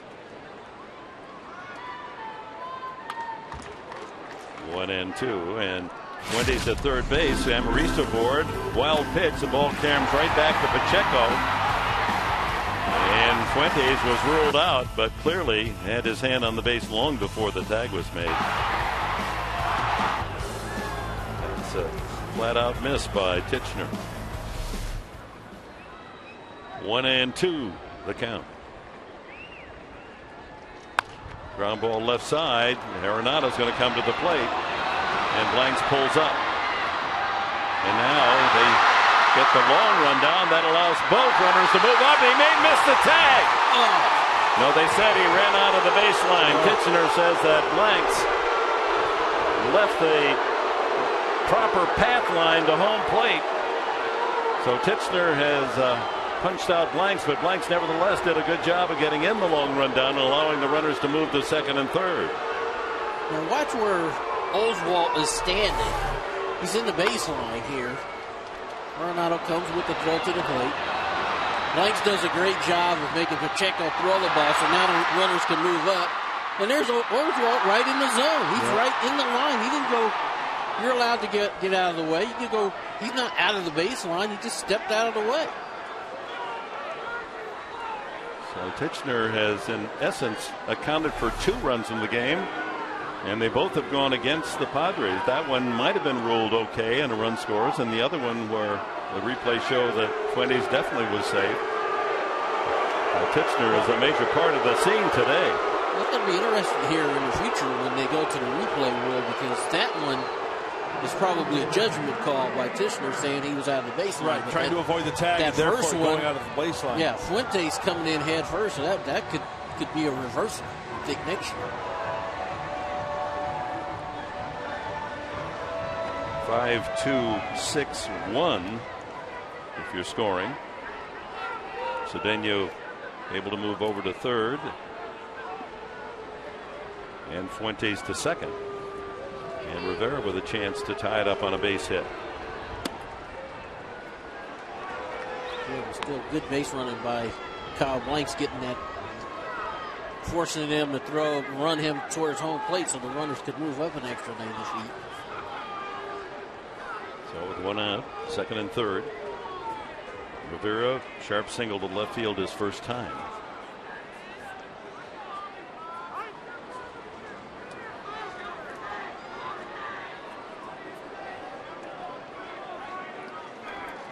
Yeah, what was Blanks to do there? He could have run over Oswalt, I guess, is the only other option. Right. Oswalt's plenty pleased he didn't do that. See, when I look at that play, guys, I think it's the right call, because Blanks was way out of the baseline. I mean, if you measured from the chalk line where he was to avoid the tag, 3 feet. No. You don't think so? No. Look where he is. Does he go on the grass? He's on the dirt. He's good. He's good. From there to there's 3 feet? He's avoiding the tag. That's good. You can't do that, though. You can do that. You can avoid, but you can't go more than 3 feet. Okay. All right, Mr. Base Runner. How many times were you out there? How many times were you out there trying to avoid the tag, Mike? How many times in your career? I don't know, but I know how much. How many times in your career? How many times? Probably none. Okay, so I'm going to tell you, because they say 3 feet, but it's not 3 feet. What is it? What it is if you have 2 choices. You can go through the guy, you can go around the guy. Right. If the guy's in the baseline, you can go around the guy. And that's what I'm saying. Oswalt was in the baseline. But I'm saying the argument from the umpire is he went out of the baseline 3 feet to avoid the tag. Whatever. Okay, you can say that. You can say that's what the argument is, because you're going to get your rule book out and you're going to read the letter of the law. And I'm telling you. Well, then what's the rule? I'm telling you, during the course of the game, sometimes they give you a little leeway because they don't want to see people get hurt out there. But he was more than 6 feet from the chalk line where his foot was. Right. That's what I thought. Okay. I mean, had he ruled that he was not out of line, you would have had an argument from the other bench. Okay, look where he starts and look where he ends up. That's more than 3 feet. That's my point. Okay. Ground ball foul and the More than count 3 full. feet. Good. That's good. My point is, you can try to avoid the tag. Sure you can, and that's what he did. But that's you what have to he stay did. within the 3 feet. There is no 3 feet. You say, because again, the rule book says 3 feet. But It's a 3 feet lane going to first base. Well, that lane's there for different. How wide is that dirt lane? Is that 3 feet? I couldn't tell you. You mean from grass to grass on the I'm baseline? saying, yeah, I from couldn't infield tell you. grass to the foul grass. I think each park might be. I don't know whether that's universal or if it's the same. All I'm saying is he is allowed to avoid the tag. I'm not disagreeing with you there. Instead of running through Oswalt like he could have, he tried to go around him. He swiped at him. He missed. He threw it to the plate. I hope Luke Yoder's watching. To give you the dimensions. He wants to get the dimensions. I just want to get the dimensions on the. Meanwhile, 3-2 on Rivera with runners at second and third, 1 out.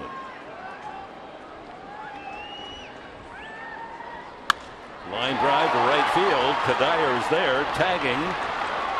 And coming home is Cedeno, and it's 2-1.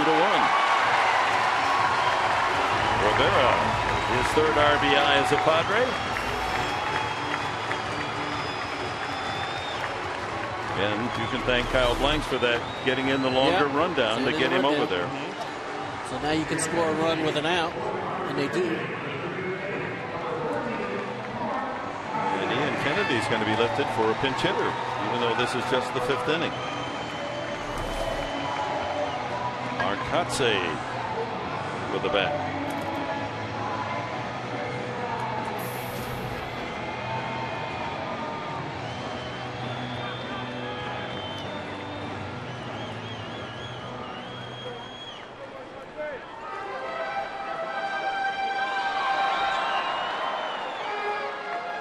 So Ian Kennedy, 85 pitches, getting through 5 innings.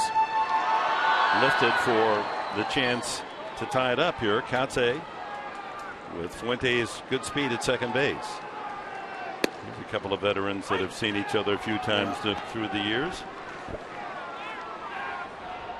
So both starters. Bettis goes 3, but that was by intent. They wanted Roy Oswalt to have some extra work. Kennedy gets 5 innings in, allows 2 runs, 1 earned, and you could make an argument that neither should have been earned. 5 hits, struck out 7, walked 2. Both runs for the Rockies tainted. Now 2 strikes on Katse. Line to center field, but it's carrying right to Blackman, and the inning is over. Padres get a run on a couple of hits, and we've completed 5. Rockies lead it 2-1.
field, unable to catch that ball off the bat of Dickerson. That led to the first run. And Ronnie Cedeno bobbles this play off the bat of Charlie Blackmon, and Blackmon hustles it to second base, and he eventually scores an unearned run against starter Ian Kennedy.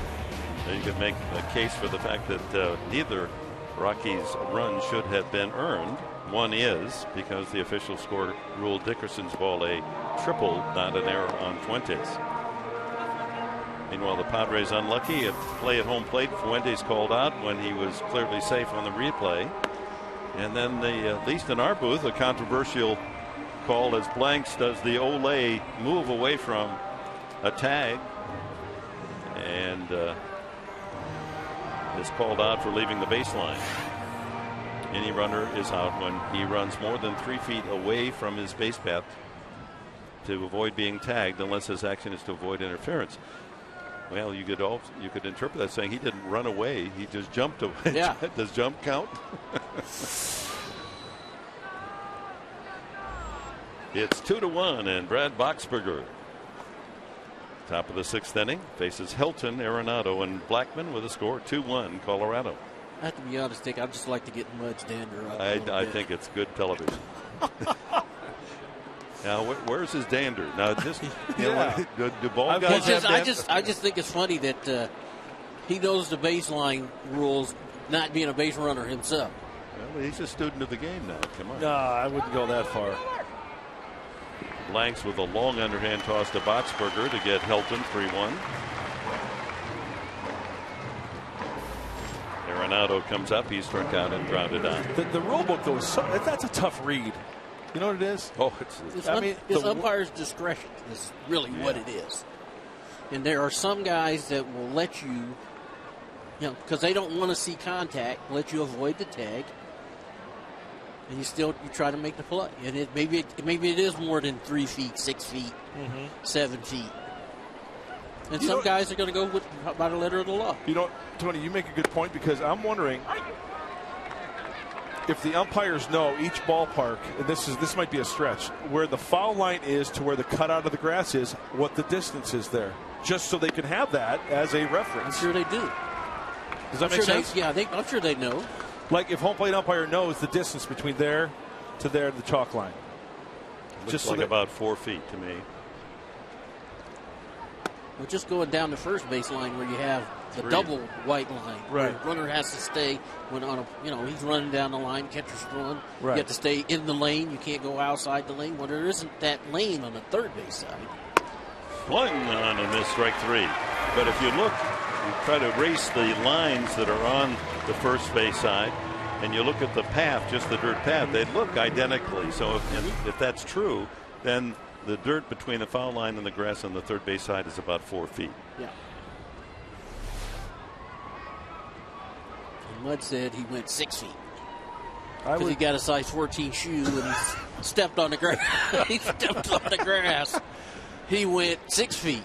Don't let him up, Tony. Yeah, I'm not. I'm going to stay on it. Where his foot, if you took the farthest point where his foot away from the chalk line, I think if you drew a straight line there.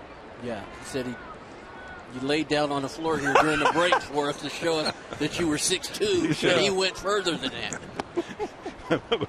That's true, folks. If you could have been with us in the commercial break, Mark Grant is lying down in our booth, and spike marks and all, proving that at 6'2", that's how far. And he had to go 6.5 feet, he said. We hope that it all will matter not at the end of the game. The Padres going to have to rally. They're down 2-1. At the very least, he allowed the runners to pick up an extra 90 feet, which allowed them to score the run that they just scored in the fifth. So at the very least, he did his job enough to get the guys in scoring position. Blackmon safe on Cedeno's error the last time and scored the second run. Came home on the double by Pacheco. Count full now. Boxberger trying to get through this 6th inning.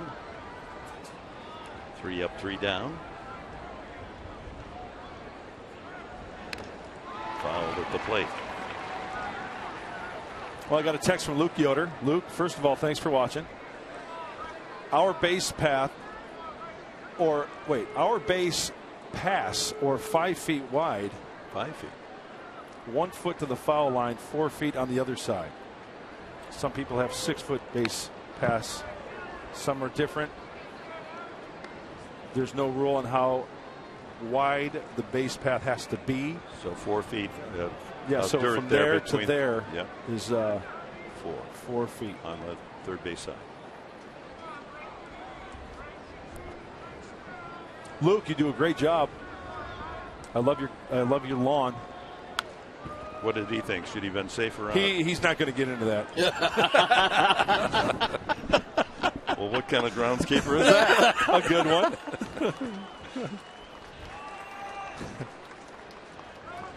Full count on Blackman. Makes for good discussion, though, right? Yeah. What would you think Buddy was arguing about there? I don't know. Don't know that one. Off the head of the bat foul.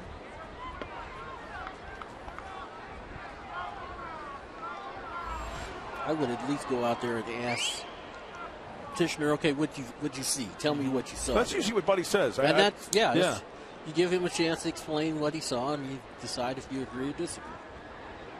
10th pitch of this at bat, and it goes the way of Boxberger. Strike 3. Strikes out Arenado and Blackman. 1-2-3. The Colorado story. The Padres bring up Will Venable, leading off the home half of the 6th. They need a run to tie.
Quite a series and quite a day here as Roy Oswalt pitching to Will Venable.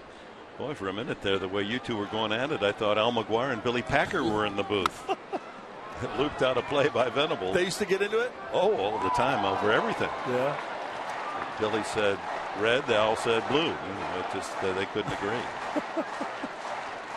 Genuinely, or just well, yeah, some of it was just to have fun, but most of the time they just disagreed. Really? Everything, yeah. Billy was the expert in terms, knew all the rules and the strategies. I mean, he was brilliant. Al knew none of that, didn't know the names of the players, but he knew how to run a game. Right. 1-2 to Venable. So for 2 today. Oh, right down the middle, and he knew it. Strike 3. Oswalt has his first strikeout.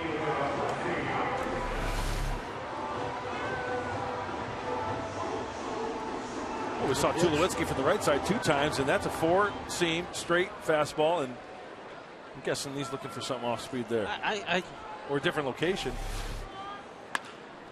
Amarista, they have him play just right as Tulowitzki behind the bag and throws him out. 2 quick outs here in the 6th inning. Brings up Jed Jerko. Going back to the I was going to say, just 2 strikes, you just got to protect the plate. You can't go up there sitting on something, sitting on an off speed. We've seen it a few times today already. Tulowitzki did it twice. And that time Venable got a fastball right there to hit. It's got to be hit. Jerko has flied out and popped up. 2-1. The Rockies lead it here in the home half of the 6th inning. Final game of this homestand. Well, looked as if he wanted to go to right field.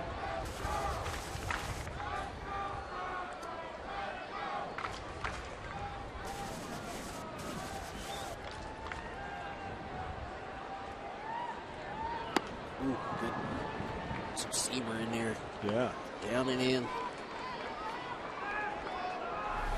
Look at the movement on this pitch. Get that fastball out over the plate and then have that ball running in on you like that. He nearly had his back leg, it looked like. Struck him out. Oswald looked like the Roy Oswald of old in that inning. A couple of strikeouts, and we've completed 6 with the Rockies leading by 1.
Now we're working on the post-game show. Interesting day for Ian Kennedy. Looked like a pretty good day at the office, but lifted for a pinch hitter. Yeah, he got lifted. I thought early in this game, but I loved the stuff that he had. Got ahead with his fastball, threw some real good changeups, but also I love that fastball up to change the eye level. Darren Balsley wanted him to do that a little bit more. He got in position to do that today. A little further breakdown coming up for you on the post-game show. Also, you're going to hear from the manager, Buddy Black. And while you guys are up there fighting, Mark and I have been checking out the rule books. And, yeah. You know, this 3 feet thing from the baseline, it just seems like... Tony's right. Tony, you're right. Get back in this still costume. We'll call on you later. Well, the Padres bring in a new pitcher, Nick Vincent, to work the 7th inning. He'll face Pacheco, the pitcher's spot. Oswald is in the on-deck circle, and then Dickerson. 2-1, Rockies. Another one-run game, just as the first 2 were decided. 4-3 and 2-1. Padre wins. Oh, there's a big game for the bullpen now. Nick Vincent handing it over from Boxberger. Keep it at 1 run. Meanwhile, the Rockies have been very generous. Their bullpen came into this series giving up 23 runs in the last 9 games, and they gave up the home run and the walk-off single in the win on Friday night, and gave up the home run to win it in the 8th inning last night.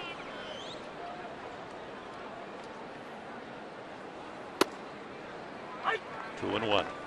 Pacheco, RBI double, line drive off the wall in left field. Knocked in the second run for the Rockies. runners after Blackman safe on the 2-base error by shortstop Cedeno.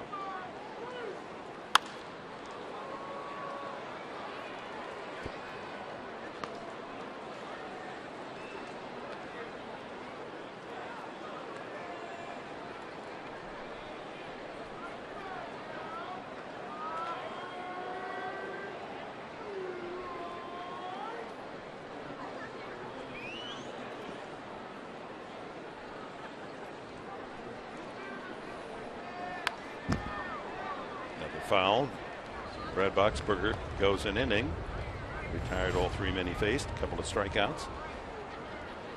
Following Ian Kennedy. There's the Rocky box score. Josh Rutledge, 2 singles and a walk, leading the way for Colorado today.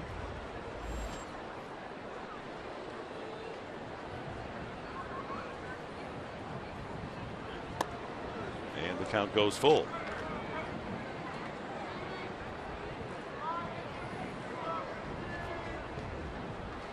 You know, a lot of as the Marine recruits leave, thanks for coming. Good luck to you all, and thank you. You know, I think when relievers come into a game, we tend to forget, even I do, but you know, that mound gets so chewed up. And talking to Luke Yoder, he says, you know, that clay that's a mixture there under that hot sun, that starts to bake and that gets hard. Mm-hmm. And you can see the different landing areas right there and right there that, you know, that gets beat up. So you got to do a little landscaping of your own to get good footing. Fly ball, and Jerko calls off Kyle Blanks and makes the play. Well, it's time for the Sequan Casino Daycation stat of the game. Month of September, the Padre pitching staff leading the National League in strikeouts with 62 over the Reds and Cardinals. Of course, they had that series of 5 consecutive games striking out 10 or more, which had never been done in franchise history. That was broken last night, only 6 strikeouts, but 9 recorded so far today. 7 by Kennedy, a couple by Boxberger. Oswalt staying in the game and hitting for himself here in the 7th, and delivers a base hit. Fuentes gets it in. Just a little compact punch of the ball. Looks like a little cutter. You see the rotation on that. I remember Oswalt when he was with the Astros and the Phillies. Swung the bat okay. Just slapped that ball in the right center.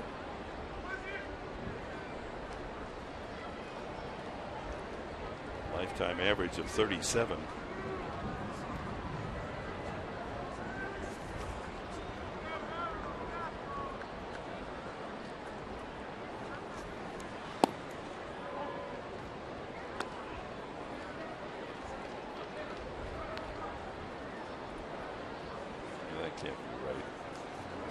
Playoff batting average for him. Yeah, his career is 152. That was his 100th major league hit. Dickerson, line to left, credited with a triple off Fuentes' glove in center field and struck out.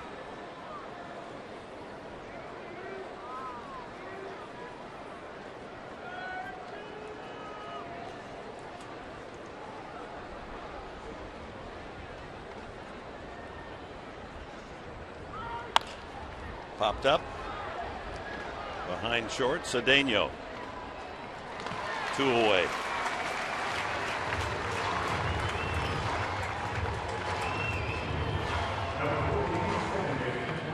Are you going to be watching the locals and the NFL action tomorrow night, Tony? I will. I kind of looking forward to seeing our guys get out there for real. Hopefully get a home win would be nice. Everyone picking the Houston Texans. I know. I know. It's like well, Texans are known for their defense. Good defense or what? Well, total team. Yeah, man. total team. They're good. Yeah. Running back is from here in San Diego. Rutledge single to left, walked, and single to center. Their uniforms are red and blue, right?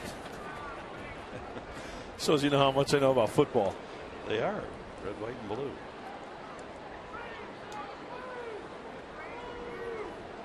And drive to center field that chases Fuentes back. Oh, he cradled that ball. He's pretty casual about the way he fields those line drives. Got the job done there, and we're at the stretch half of the 7th inning here at Petco Park on Military Sunday, saluting today the California National Guard.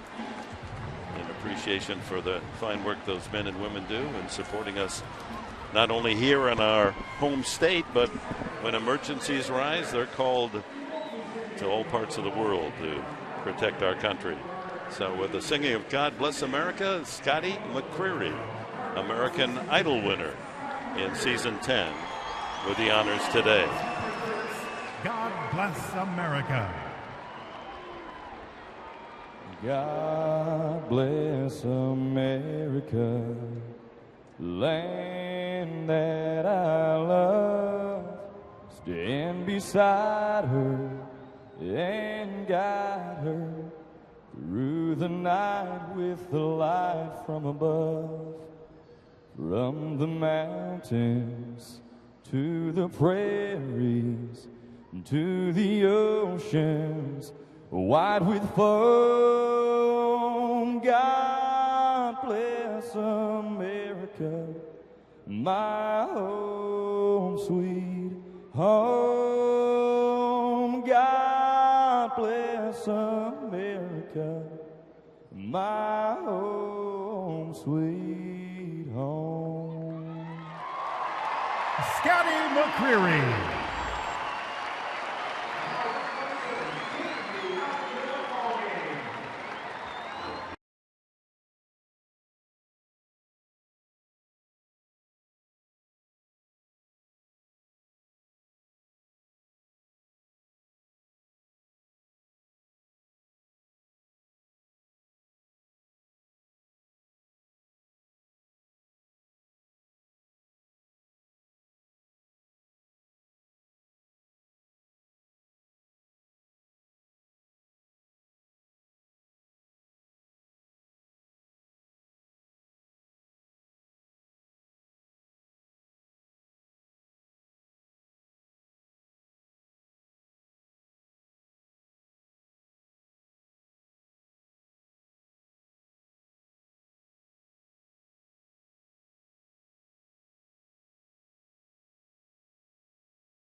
Bottom of the 7th inning, Roy Oswald. First pitch strike to Chase Headley, who was grounded twice to the second baseman Rutledge. Padres trail 2-1 here in the home half of the 7th. Out hit by the Rockies 6-4 today. Looks like Oswald's got into a nice little rhythm here.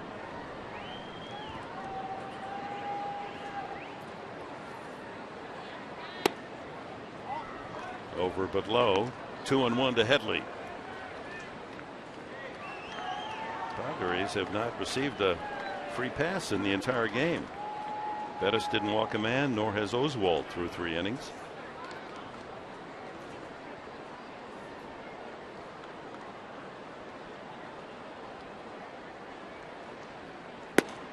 And 3-1.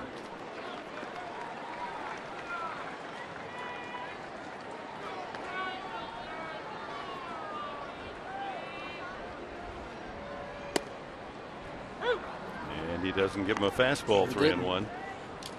3-1 changeup.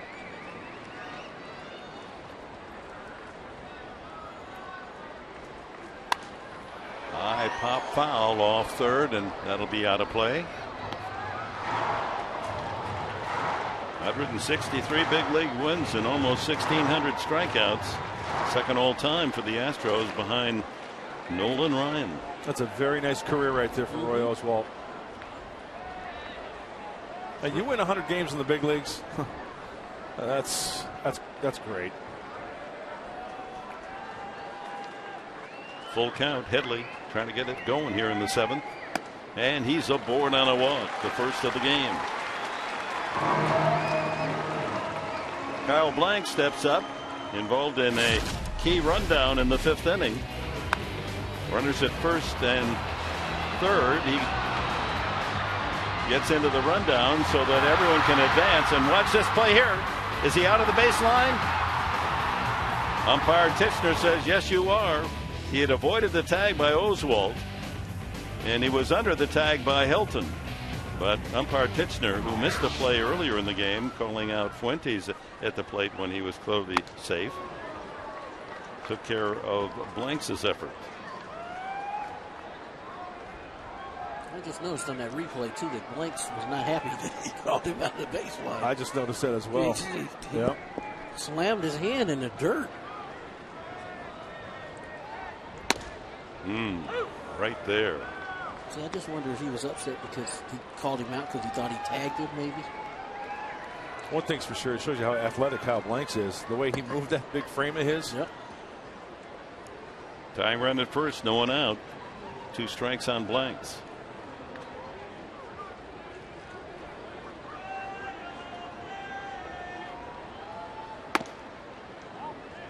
The 1-2. As he does the Olay move, gets under the tag, and looks at umpire in disbelief.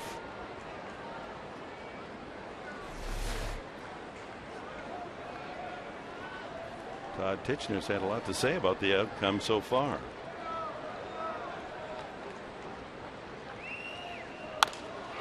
Softly to right, that's falling. Base hit. Headley quickly to second, is in there.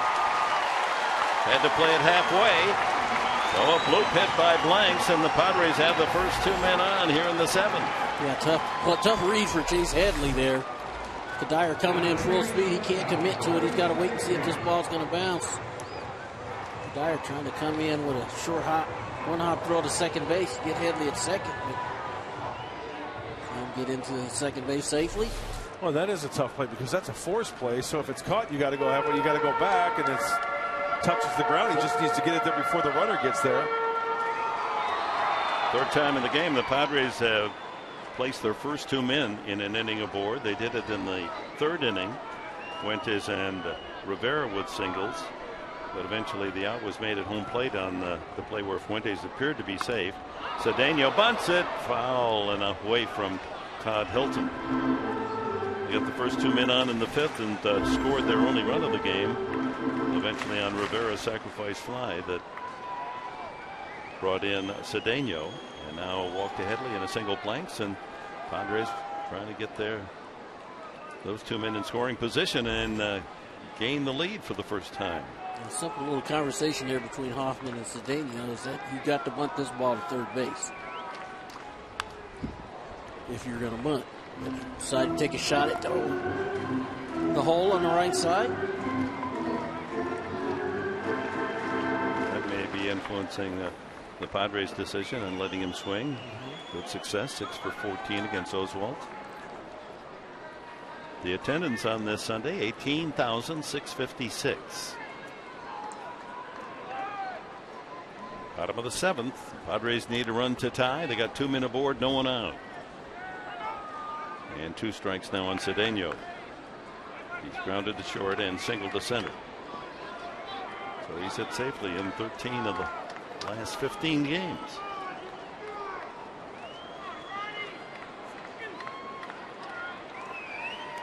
In the dirt, blocked by Pacheco. Big block by Pacheco right there, keeping this ball in front. Breaking ball, he could have ricocheted anywhere. He kept it right in front. Cradling it against his body with his left arm.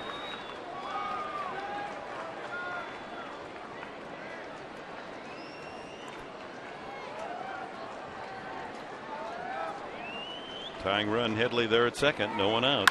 Ground ball into right field for a base hit. Headley's going to hold at third as the throw comes into the plate, and a beauty from Kadire. Headley would have been long gone. Good coaching there by Glenn Hoffman to put up the stop sign. And good hitting by Cedeno going through the hole on the right side. Bases loaded, no one out. Nice hitting. Seamer runs back in the middle of the plate. Doesn't try to do too much with it. Goes right into right field. Kadire playing kind of shallow out there in right with a perfect one-hop throw to the plate. Yeah, did you see Glenn Hoffman on that? Third base coach trying to get an angle on the runner and the hit to right field. He was halfway in between. There he is right there. He was getting the old look. Going down the line, getting a good angle. Then he puts up the stop. And as a runner, Tony, you know this running the base, you got to go hard. Yep. You can put on the brakes. There's no way that ball's going to go to home plate and get you at third base unless you're halfway down the line. That's why you got to go hard in case he puts it back on. Well, the rule of thumb there is you're scoring unless he stops you. You're not playing it the other way. Right. You're scoring unless the third base coach stops you. So as you're coming around third base, you're in scoring mode. And if he got his hand up, then you shut her down.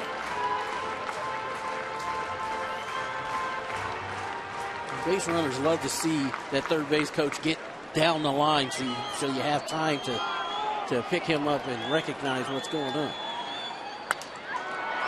Fuentes, fly ball into shallow right. That's not going to be deep enough. Kadire's already shown his arm, and so Headley freezes at third. Fuentes swinging at the first pitch, and one away now. Bases remain loaded for Rene Rivera.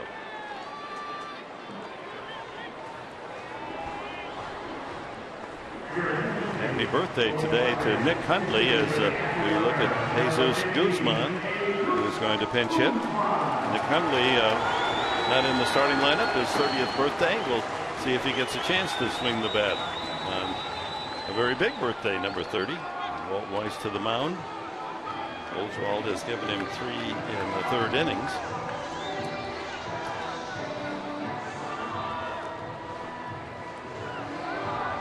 Coming off the disabled list, Oswald has been idle for some time. As maybe a conversation as to whether or not Roy thinks he's still got some fuel in the tank.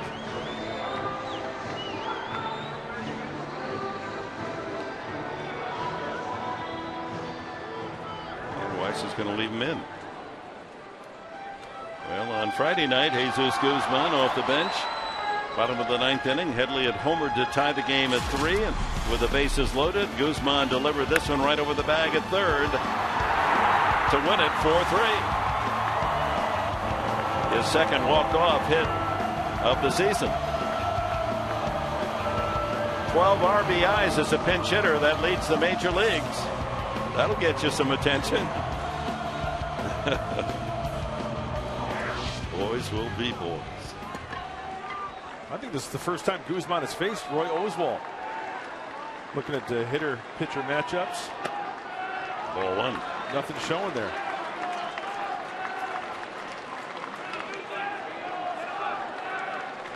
Two-1 the score. Tying run at third, Headley. Go ahead score. Blanks at second. Cedeno at first. 1 out. You never go wrong looking for something out over the plate here. Infield back now. Looking for a chance at a double play, and the count goes 2-0. Hey, walk wouldn't be bad either. Be patient, pass it on to the next guy. And again, here 2-0. Probably not going to give in.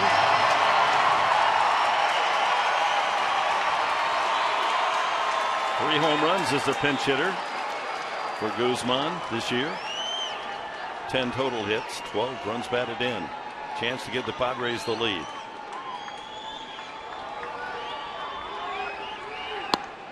Ball 3. A dozen pinch hit RBIs for Guzman to lead the National League and Major Leagues, and he knocked in 12 last year. That also was number 1 in the big leagues. Chance to pad that count. Now Oswald has to throw a strike or the Padres get a run.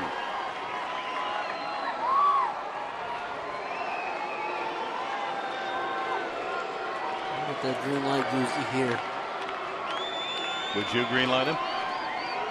I would. He's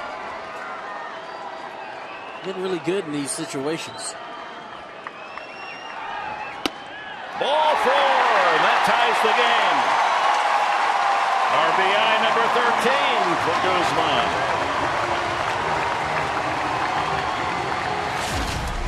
Well, Roy Oswald trying to stay out of the heart of the plate. That first pitch called the ball actually a strike. Going to the upper quadrant. Change up. And then got squeezed 2 pitches. That's a hang with him. Padres tie it up. I think there's 2 pitches in that sequence he really wanted. So Titchener has given and taken away to both sides today. So on his birthday, Nick Hundley is going to pinch hit, or we'll see. They may make a change as the pitching change also is coming up.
Inning. Time now for our fan, Diego. Fans of the game. And yes, there's some fans of the game. Good luck to you, Marines. Company D, 1st Recruiting Training Battalion. Some of the luchador masks from the giveaway last night. Presents today. Wilton Lopez making his 70th appearance of the season. Yeah, 3-pitch pitcher, fastball, changeup, slider, anywhere from 88 to 95. Opponents nearly hitting 300 off the right-hander. Pitched an inning and a third on Friday night, gave up a hit. So Nick Hundley on his 30th birthday pinch hits and takes strike 1.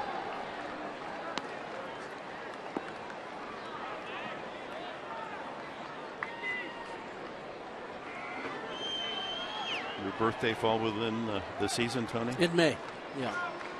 Remember having special days on your birthday? Not really, huh? Not really.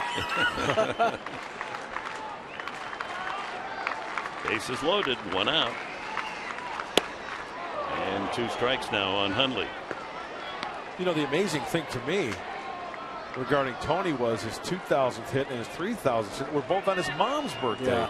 How? Seriously, come on. 6 years apart, yeah. Pretty good foresight. Yeah. Easy to remember. Look at that.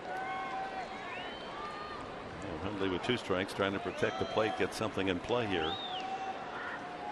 And lines it. Fair ball. Light the candles on that birthday cake. 1 run in. 2 runs in. Here comes another. And it's a bases loaded, clearing double by Hundley. Happy birthday to you.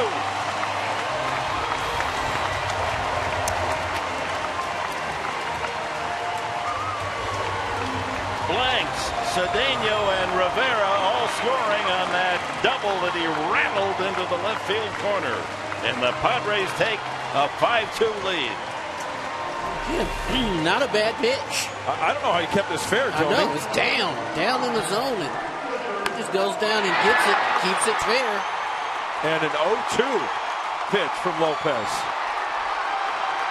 Look at Guzman coming around third base, flying around, scoring that third run. That was beautiful. So the Padres, crooked number here in the home half of the 7th, and on his 30th birthday, Hundley delivers bases loaded double to knock in 3. Brings up Venable. Venable has struck out twice and grounded out. No walks the entire game from Rocky pitching, but a couple here in the 7th. They both come around to score. All 4 runs charged to Roy Oswalt. 2 strikes now on Venable. Boy, as a reliever, you hate when that happens. Giving up the other pitcher's runs. Part of the game, yes, but you want to leave them out there, those inherited runners. That's kind of tough for Oswald because, again, in that walk to Guzman, he thought he had thrown a couple of strikes in there.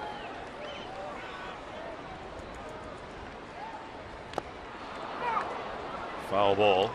He's still alive. So Oswalt, 3 1/3 innings, gives up 5 runs. All of them earned. 4 hits, 2 walks, 2 strikeouts.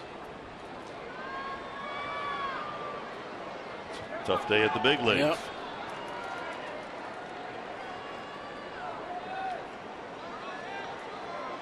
Hundley at second, still only 1 out here in the 7th.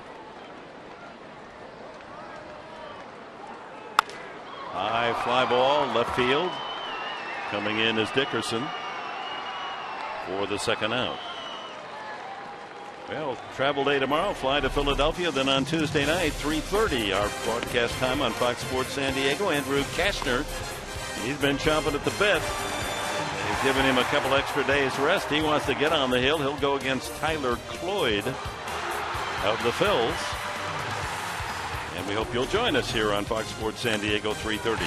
All 3 games in Philadelphia, Tuesday, Wednesday, and Thursday night at, they're going to start at 4. So the boys here in San Diego and girls will have the early part of the afternoon off and will be with us for the post-game show. So 4 o'clock then, not 3:30, 4 o'clock for all 3 games from Philadelphia. 2 outs. Amarista has grounded out twice and struck out. In the dirt, 2-0.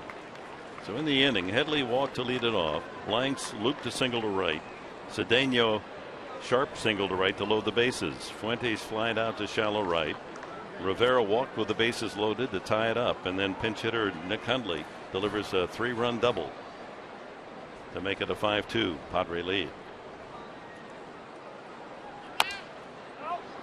Foul ball, and it's 2-1 to Amarista, with Jed Jerko due next. Well, Lopez got a nice little change up there. Good late movement off the table, especially the lefty. Got the sink, and he's got a good change up. Ball's going down, and again, Hundley hit a tough pitch that was down and somehow kept it fair.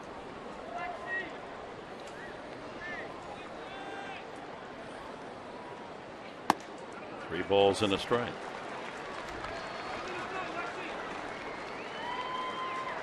Three runs driven in by Hundley give him 40 for the year.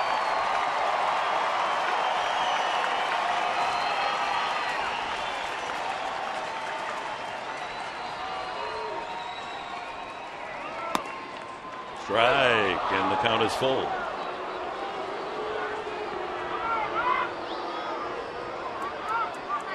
Hundley's best ever RBI season with the Padres is 43. That was in 2010. 40 as of the moment here in 2013. 3-2 to Amarista. He fouls that back.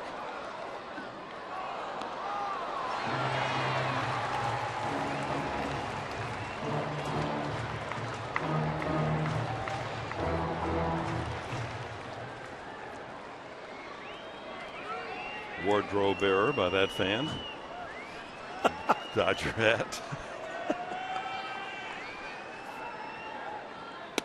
Ball 4. So the Padres have hit around here in the 7th inning. Jerko, the 9th man to bat.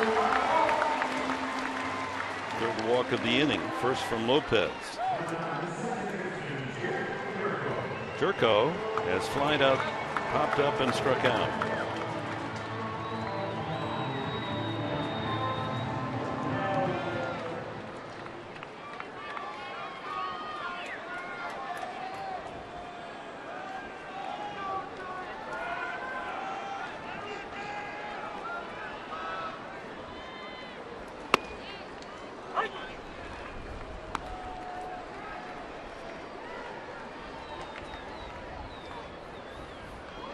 True to form, the Rockies bullpen is betrayed Walt Weiss's team here in the series. And 2 strikes now to Jerko.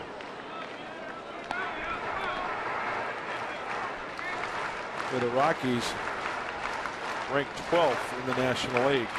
An ERA just under 4 going into this game with 3.98 ERA for their bullpen.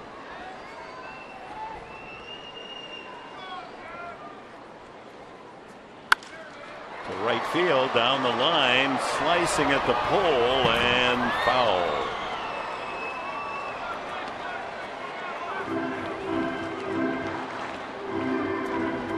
I told you we'd get a ball. We sit out here. It looked like just Jerko was just protecting the plate right there, and wasn't that far off if he had the home run.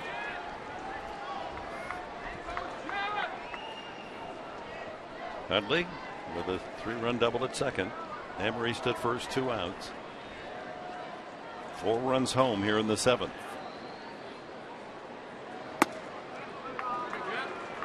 Lays off the fastball. That was close.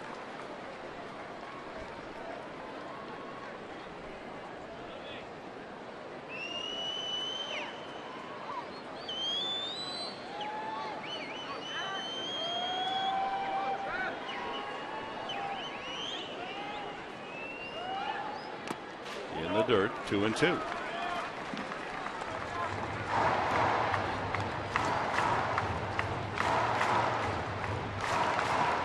Well, after today, just 20 games left. That's hard to believe, isn't it? Yeah, 7 here at home, 3 with the Dodgers and 4 with Arizona later this month in a couple of weeks. Struck him out. But the Padres bat around in the 7th. They tie it on the bases loaded walk to the pinch hitter Guzman, and on his 30th birthday, Nick Huntley. Give him a big hunk of that old birthday cake. He's just knocked in 3 in a 5-2 lead.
Birthday bases clearing double by Nick Hundley. The Padres are now on top 5-2, and it is now time for us to check in with our AT&T Twitter poll results. We asked you earlier in the show which Padre is having the best second half, and it's a runaway. Padres fans say no question.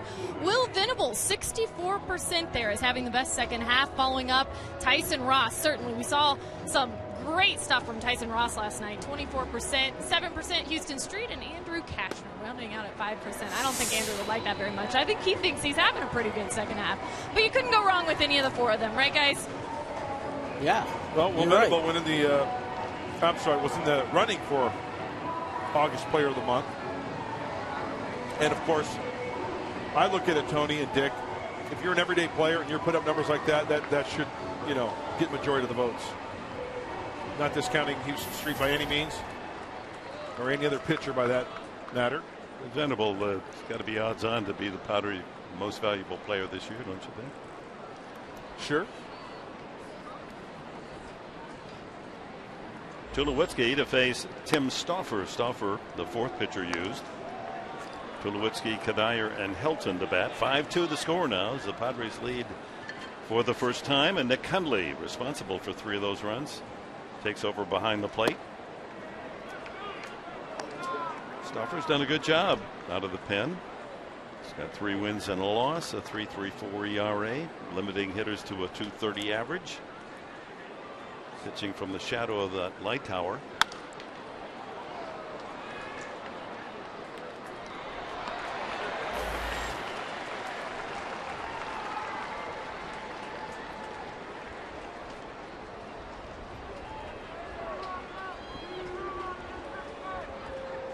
Padres 6 outs away from their 40th home win of the year. Swing and a miss. It's 2-2. They're 39 and 33 at home.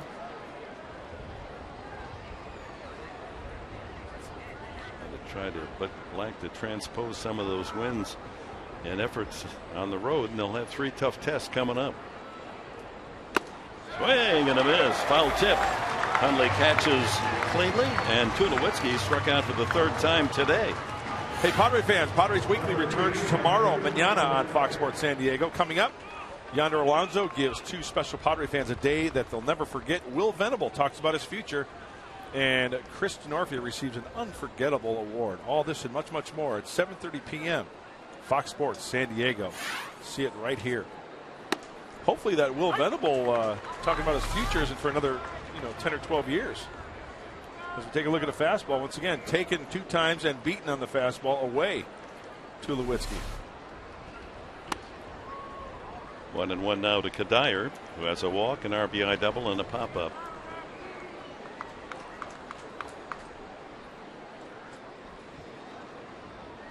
Kid coming down the stretch, a little different, trying to win a batting title. Well, you know all about that. Put some hits together. Smothers that, just foul. Stauffer makes sure it didn't kick back off a divot.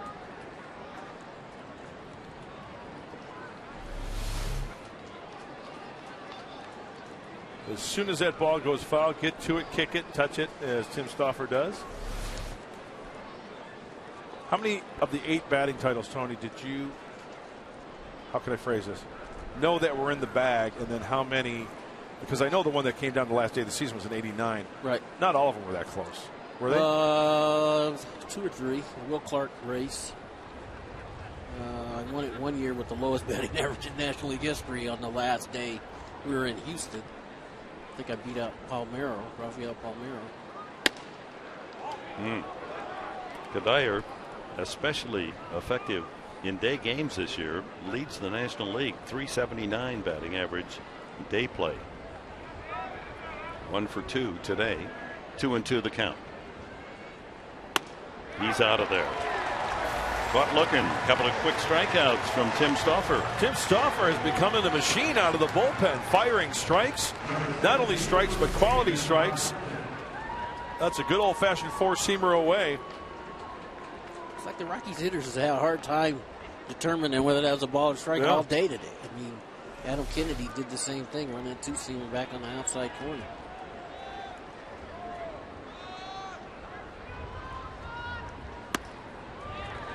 Nick Vincent stands to get the win. Ian Kennedy went 5 innings, 2 runs, 1 earned, 5 hits, 2 walks. Boxberger a perfect inning, struck out 2, and Vincent allowed 1 hit in his inning of work. The top of the 7th, and the Padres came back with 4 runs in the bottom of the 7th.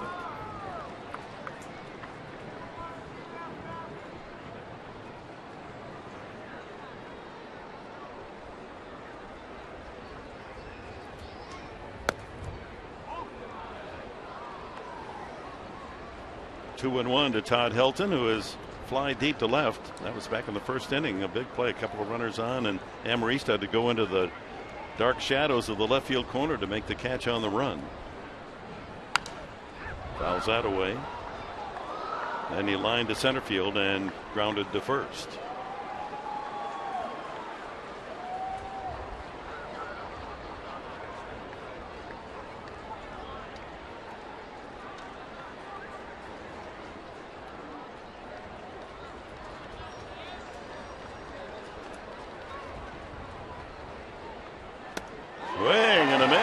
Tim Stauffer strikes out the side, and 3 tough hitters, Tulowitzki, Kadire, and Helton, all punched out by the veteran Tim Stauffer.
Brought to you by Petco, where the healthy pets go. And by your San Diego County Lexus dealer, inviting you to test drive a luxurious Lexus automobile today. Mitchell Boggs is the pitcher for the Rockies here in the last of the 8th inning. Padre pitching, striking out 12 Rocky batters today, with Stauffer punching out Tulowitzki, Kadire, and Helton. Very impressive in the top half of this inning. It's a pitcher's time, though, with the shadows now growing between the mound and home plate. Oh, Mitchell Boggs, 3-pitch pitcher, fastball, slider, change, 90 to 97, high ERA. Look at the walks. A walk per inning.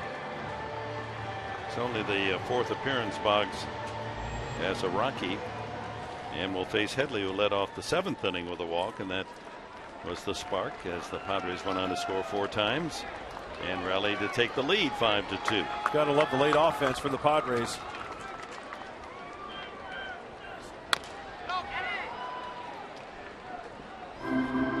Dale Thayer and Houston Street both throwing in the Padre bullpen. Off day tomorrow, so the pen will get the day's rest for travel. At this point, 5-2 to save opportunity. Padres should add on. Then Dale Thayer would be the choice, we would think. Deep down the left field side and out of play. Talk about that late Padres offense. Padres scored 7 of their last 11 runs in the 7th inning or later. How do you like me now? Part of the reason Nick Hundley. Feliz cumpleaños. That's happy birthday.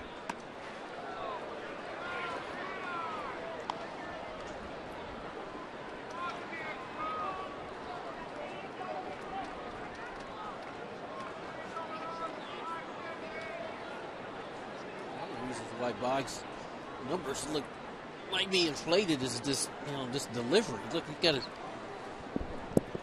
whole front side closed. Ground ball fair and by first into the right field corner, and Headley's on his way to second with a stand-up double leading off the 8th.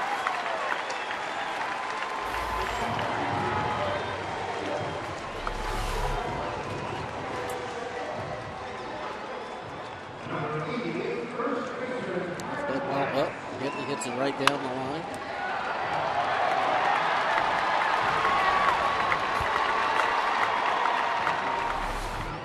Played nicely by Kadire down there. Yeah, and it never hurts to try to add on. And of course, if we just mentioned the late offense, to tack on 1 or maybe 2 more here, especially with that leadoff double. To see Kyle Blanks lay into one. You saw it's the 29th 2-base hit for Headley. He leads the Padres. Blanks has a couple of hits. Neither one struck very hard. He trickled a single up the middle in the 5th inning and then dropped a little flare into right field for a single in the 7th. They all look like line drives in the box score. 8 hits now for the Padres, 6 for the Rockies today. 0-2.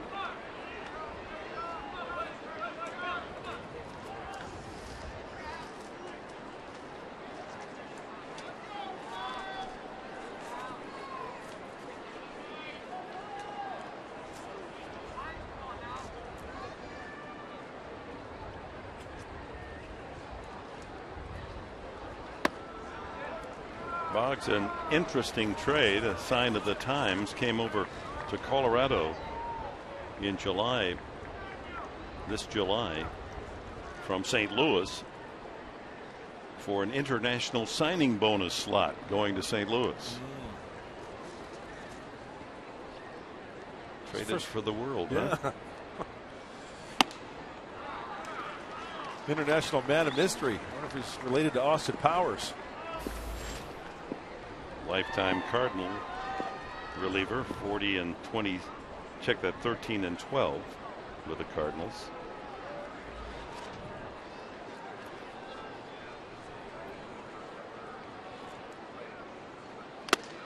Foul tip, strike 3. This copyrighted telecast is presented by authority of the San Diego Padres and may not be reproduced or retransmitted in any form, and the accounts and descriptions of this game may not be disseminated without the express written consent of the San Diego Padres. Ronnie Cedeno's had a couple of hits today, 2 for 3, and he scored 2 times.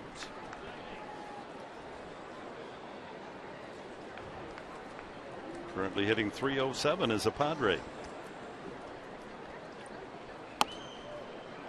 Headley at second, 1 out.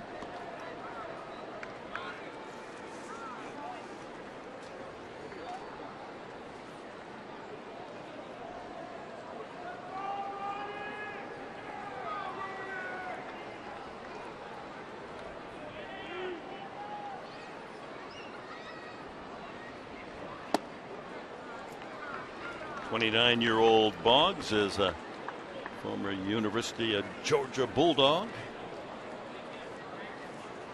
Derek Lilliquist. He was a Bulldog out of Georgia. I'm trying to think of other big leaguers out of the state of Georgia. It's a running back university. Line to right center field, and over is Kadire to make the catch. Well struck by Cedeno, slicing right back to the right fielder, 2 away. And it's Ramon Fuentes, an infield hit in his 3 at-bats.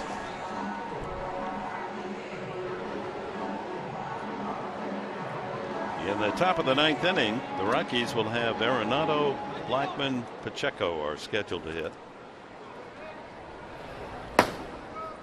Street continues to throw. Thayer's ready if needed as well. All depends on whether Headley scores here or not.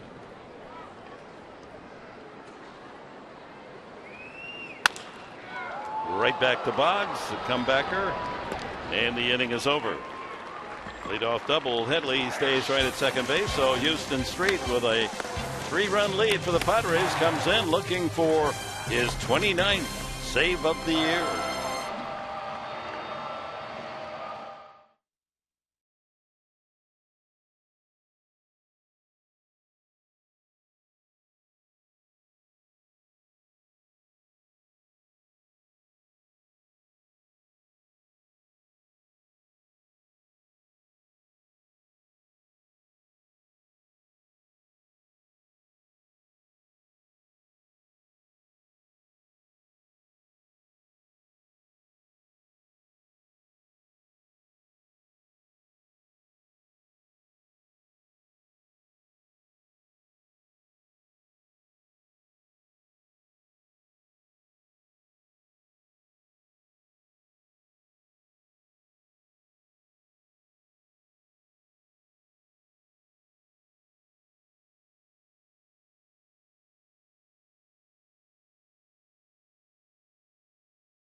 Nick Hundley's key blow, a bases loaded double to break a 2-2 tie, knocking in 3.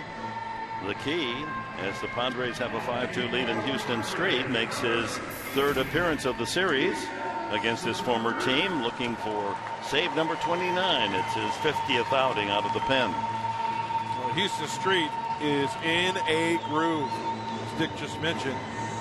Save number 28 last night. First batter reached before he got the next 2 Rockies. And then that was that double play to end the game. Opponents only hitting .210 off the veteran right-hander. And it was a good thing last inning, guys, when you took a look at Tim Stauffer going through Tulowitzki, Kadire, and Helton. I mean, nothing against Arenado, Blackman, and Pacheco, but Houston Street will not face the middle of the order. It's interesting, in save opportunities, he's a different pitcher from those games where there wasn't a chance for a save. Picked up the win on Friday night, his 2nd win of the year.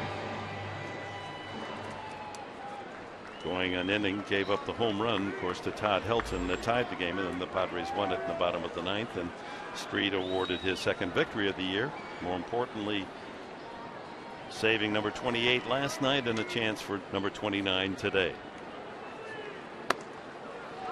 Starts Arenado with a strike. He has struck out twice and grounded to first, Arenado.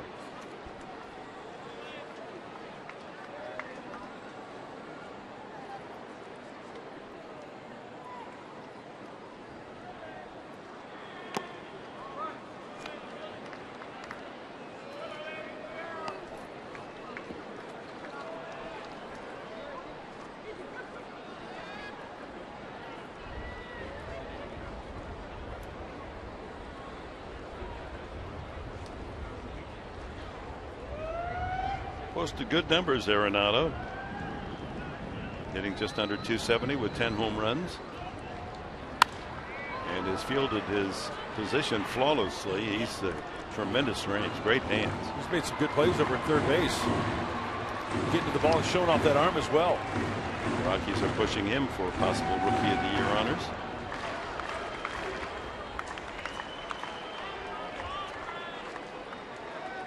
Kid over at Baltimore looks like Machado for the American League Rookie of the Year. Going to be tough to beat.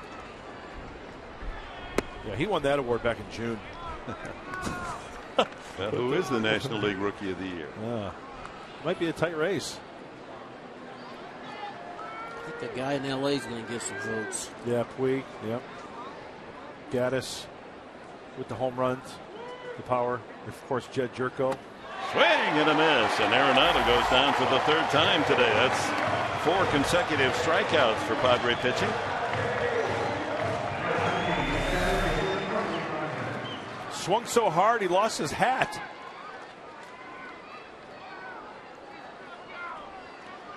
"22-year-olds will do that." Almost reminiscent of Gary Matthews back in the day. Sarge. Charlie Blackmon has struck out twice and safe on Cedeno's error back in the 4th inning and scored a run. That made it 2-0 at the time.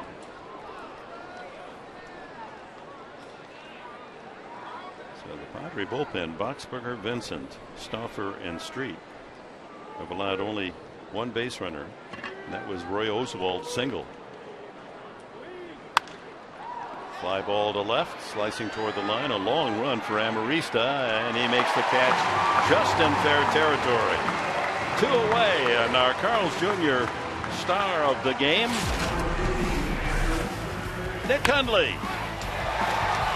He gave the Padre fans a birthday present, breaking a 2-2 tie, clearing the bases with that double to make it 5-2. Complete the story in the bullpen. The 1 base runner, the single by Oswald from the 4 relievers with 6 strikeouts of the 11 outs. Pacheco, an RBI double, has struck out and popped the second. Strike 1.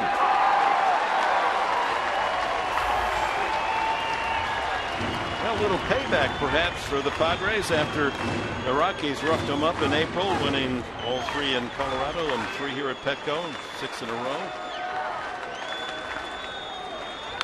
To groom the Rockies up to San Francisco, where they'll next play.